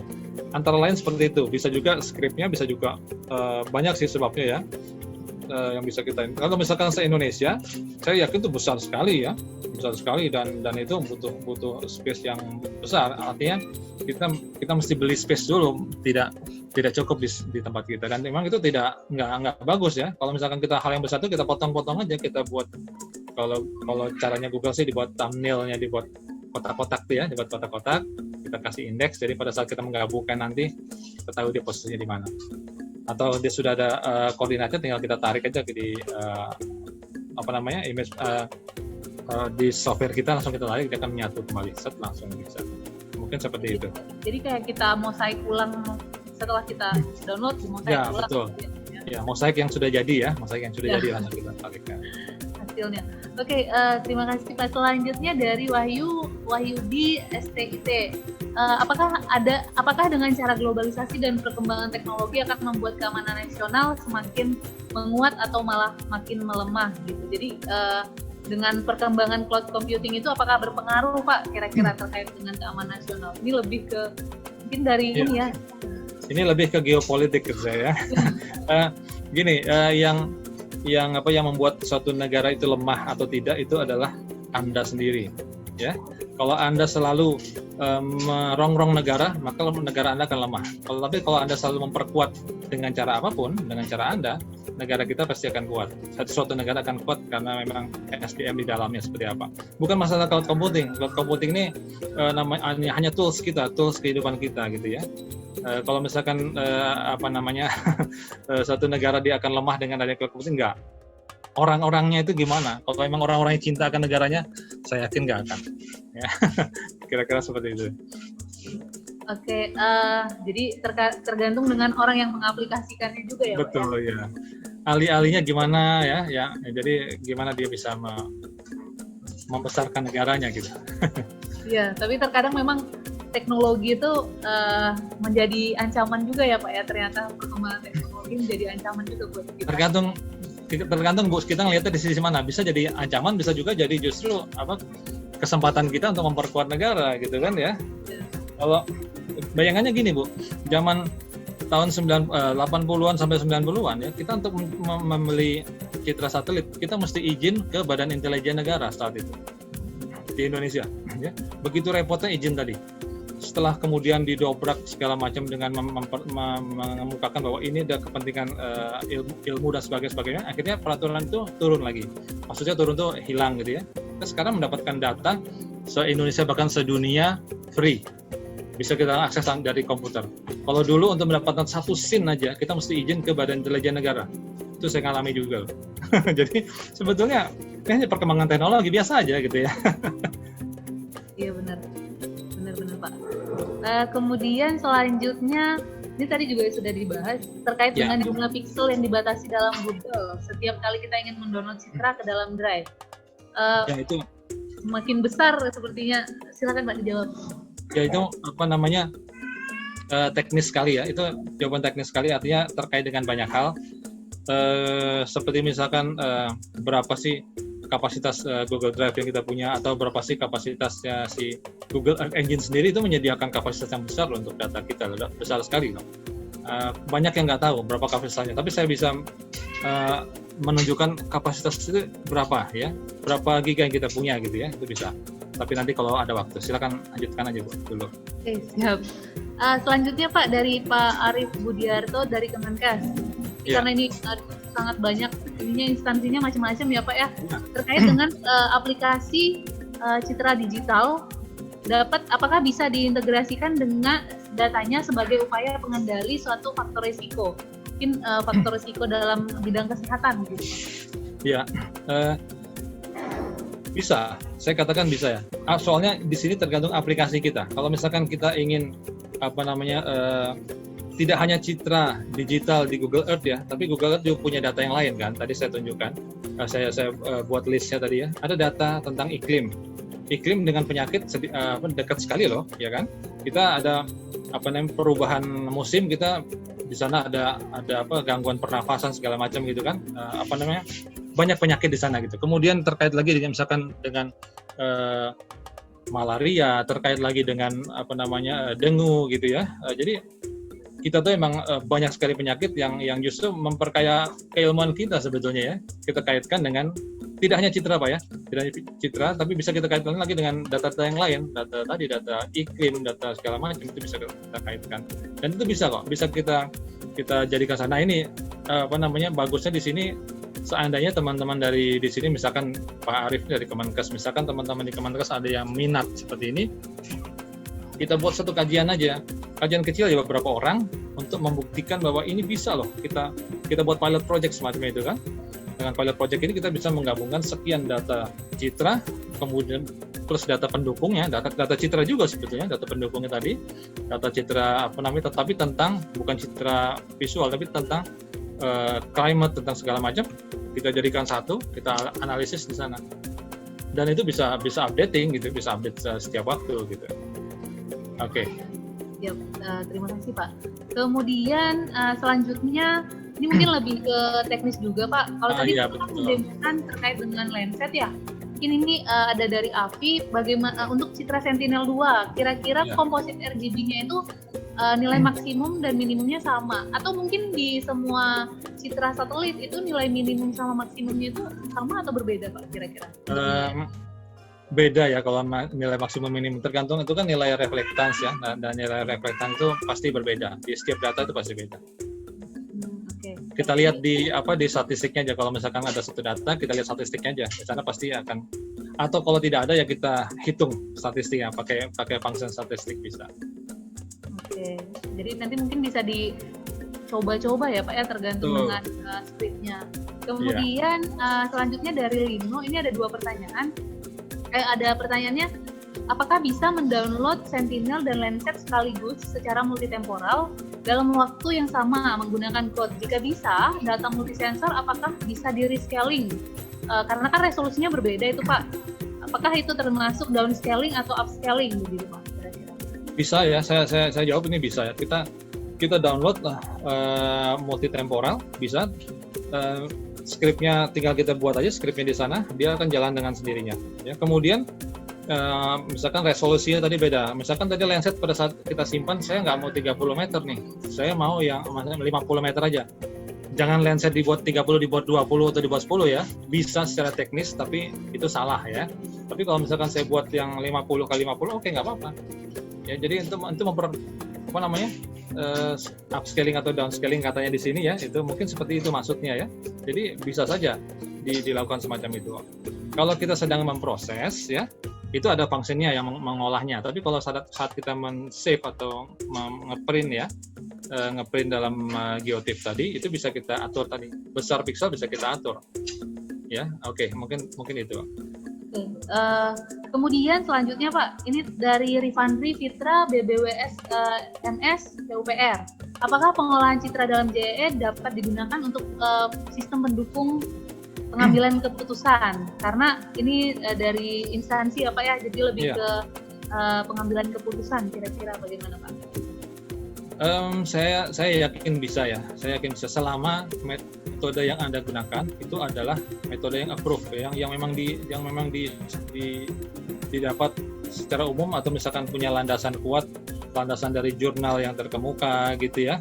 Nah, itu bisa saja. Mungkin untuk mendapatkan hasil yang sangat cepat itu ya Bapak atau teman-teman di sini bisa gunakan itu aja, gunakan Google Earth, hasilnya langsung diberikan kepada bosnya. Misalkan dalam hal klasifikasi, misalkan atau afterburning, setelah kebakaran terjadi seperti apa gitu, langsung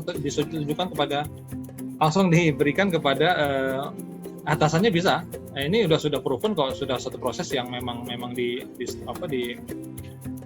diikuti oleh orang banyak gitu kan. Nah itu bisa aja kok. Sekali lagi, yang penting metodenya aja, metode Anda pakai gini. Untuk klasifikasi di Google Earth Engine ini, kita gunakan machine learning ya. Machine learning itu mungkin banyak ya, banyak metodenya kan. Ada random forest, ada banyak lagi ya, yang lain-lain banyak sekali. Kemudian bahkan dia sampai ke proses lain lagi ya, masuk ke deep learning. Deep learning juga bisa ya. Jadi proses deep learning juga bisa kita lakukan di Google Earth Engine ya. Dia pakai tensor gitu, dia bisa kita lakukan. Segitu jauhnya gitu ya. Bahkan saya belum pernah menginjak area deep learning ya, tapi saya hanya membaca aja, wah bisa sampai seperti ini gitu ya. Jadi memang sudah trennya seperti itu. Sekali lagi tadi kita mau pakai tren, mau mengikuti tren atau enggak. Kalau enggak ya silahkan berjalan kaki, kalau ikut tren ya carilah kendaraan apapun supaya bisa cepat. Oke, jadi sebenarnya sangat menarik ya Pak, apalagi machine learning yang sekarang tuh cukup banyak diminati Pak. Cuman ya balik lagi ke bagaimana cara kita membuat codingnya tadi Pak kalau di GEE gitu ya. Kemudian 2 pertanyaan terakhir Pak, ini karena waktu kita sudah agak mepet. Ini ada Muhammad Safitra Bagur dari Universitas Nusa Cendana. Apakah cloud computing ini bisa mengetahui daerah rawan bencana seperti jalur sesar tektonik? Kemudian, apakah bisa mengetahui jarak dan ketinggian daerah di atas permukaan, dari atas permukaan? Sama ini satu lagi terkait aplikasi juga untuk perubahan hutan juga.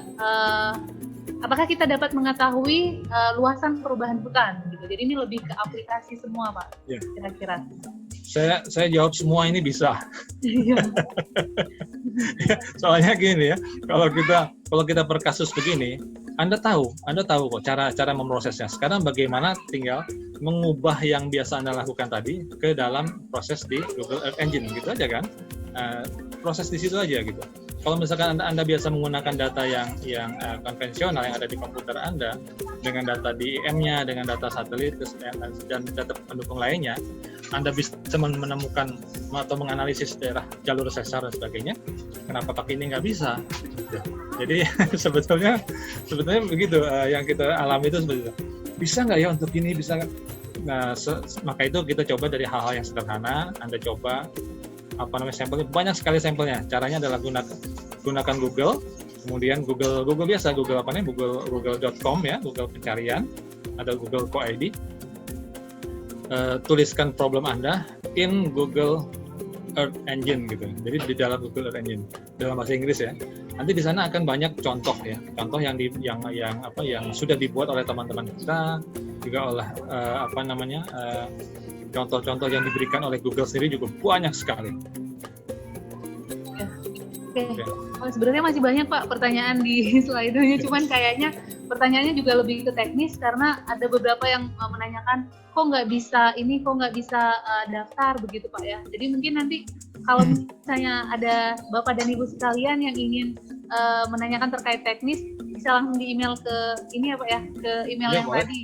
Ya boleh, monggo. Nanti kita izin share ke Bapak karena sebenarnya kalau dilihat sudah sangat banyak sekali yang ingin beralih dari yang manual ya. Dari yang manual itu maksud saya dari yang offline ke online gitu dalam pengelolaan. Iya betul. Kira-kira karena sudah mencapai ujung acara Pak ya, kita akan mengakhiri acara ini di mana materi yang Bapak berikan sangat memberikan inspirasi baru buat kita semua. Semoga nanti di lain kesempatan kita bisa mengaplikasikan. Jadi bagi peserta yang hari ini sudah hadir, ini bisa memberikan manfaat kepada kita begitu. Kemudian selanjutnya untuk menutup acara kita ini Pak, saya ingin closing statement dari Pak Hartanto sebagai narasumber hari ini. Kira-kira bisa disampaikan Pak untuk menginspirasi kita semua. Iya. Ya, pertama adalah jangan takut akan perubahan. Itu yang paling ngetop sekarang ya. Jangan takut akan perubahan. Kita masuk kepada kondisi di mana ada tren baru, kita harus ikuti. Sekali lagi, kalau Anda tidak mengikuti, ya silakan, monggo gitu ya. Anda jalan kaki dari Bandar Lampung ke Jakarta, monggo silakan. Kalau misalkan Anda mengikuti tren, sekarang pakai mobil, atau pakai bus, atau pakai pesawat udara gitu kan. Itu kecepatan dan sebagainya, pokoknya silakan berhitung lah ya. Sekali lagi, jangan takut akan perubahan. Terima kasih. Oke, terima kasih banyak Pak Har yang sudah memberikan pencerahan kepada kita pada sore hari ini. Kita dari Pusat Riset dan Inovasi Sains Informasi Geospasial ITERA mengucapkan ribuan terima kasih ya kepada Pak Har. Dan selanjutnya untuk daftar hadir bagi peserta yang hari ini mengikuti webinar inovasi pengolahan citra digital berbasis cloud computing dapat melihat pada chat yang sudah di-share. Setelah itu akan bisa mendownload sertifikat langsung yang kemudian bisa di-share atau di email ya, langsung di email atau bisa langsung di-download seperti itu. Akhir kata, oke, daftar hadirnya sudah bisa, apakah sudah bisa semua ya kira-kira? Nanti kalau misalnya ada yang belum bisa, silahkan menghubungi narahubung kami yang ada di leaflet atau di poster. Akhir kata, terima kasih banyak atas kesediaannya dalam mengikuti webinar hari ini. Sangat menarik sekali Pak Har, dan pesertanya sangat antusias saya lihat dan banyak pertanyaan. Kemudian selanjutnya nanti di webinar 3 kita ada di tanggal 4 Agustus. 4 Agustus itu merupakan webinar ketiga kita yang diselenggarakan bekerja sama dengan Hydronav, kemudian Polybagatam yang berkaitan dengan topiknya terkait dengan hidrografi atau pengukuran alat-alat akustik seperti itu. Jadi kalau sekarang kita bekerja di udara, besok kita bekerja di laut Pak Har gitu. Jadi nanti Pak Har mungkin bisa ikutan juga ya Pak ya. Insya Allah bisa. Terima kasih. Akhir kata, sebagai mohon maaf apabila saya sebagai moderator pada sore hari ini terdapat kesalahan, saya mohon maaf. Sampai ketemu lagi di webinar selanjutnya. Dan untuk YouTube atau untuk link YouTube hari ini nanti akan kita kirimkan ke email juga, atau link materi juga akan kita share di email dan bisa juga di share di Instagram. Kemudian untuk link apabila yang belum hadir juga atau yang belum mendownload sertifikat juga nanti bisa kita share di Instagram kita ya. Jadi tolong di follow Instagram kita @purino_sig atau Purino SIG. Oke, terima kasih. Saya akhiri. Wabillahi taufiq wal hidayah. Wassalamualaikum warahmatullahi wabarakatuh. Terima kasih Pak Har. Selanjutnya mungkin kita bisa berfoto bersama bagi yang masih di sini. Silahkan diaktifkan semua kameranya, Bapak dan Ibu. Mungkin yang tadi belum diaktifkan, silahkan diaktifkan. Akan saya foto. Lembar pertama ini cukup banyak ya. Jadi lembar pertama.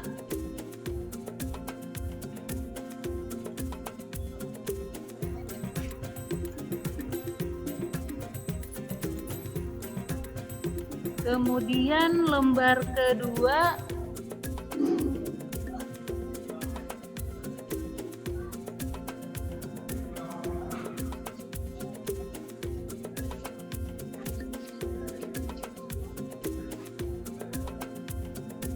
lembar ketiga,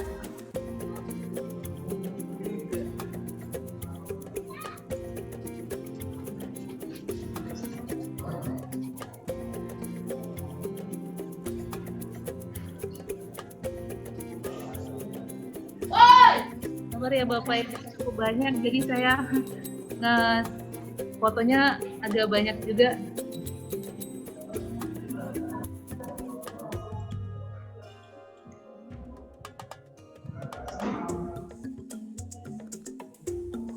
Selanjutnya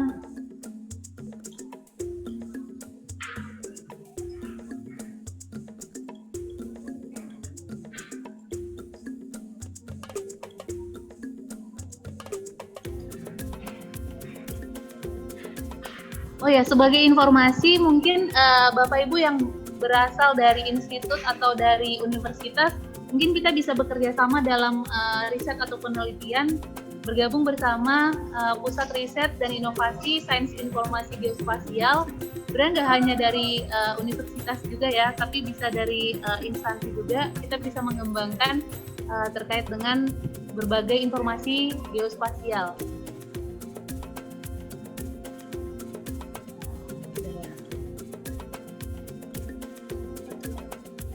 Oke, terima kasih. Sampai ketemu lagi, sampai jumpa lagi di webinar kita yang ketiga.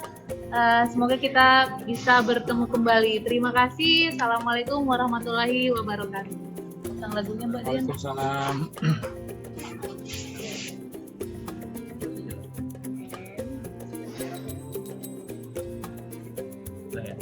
Pasang lagunya.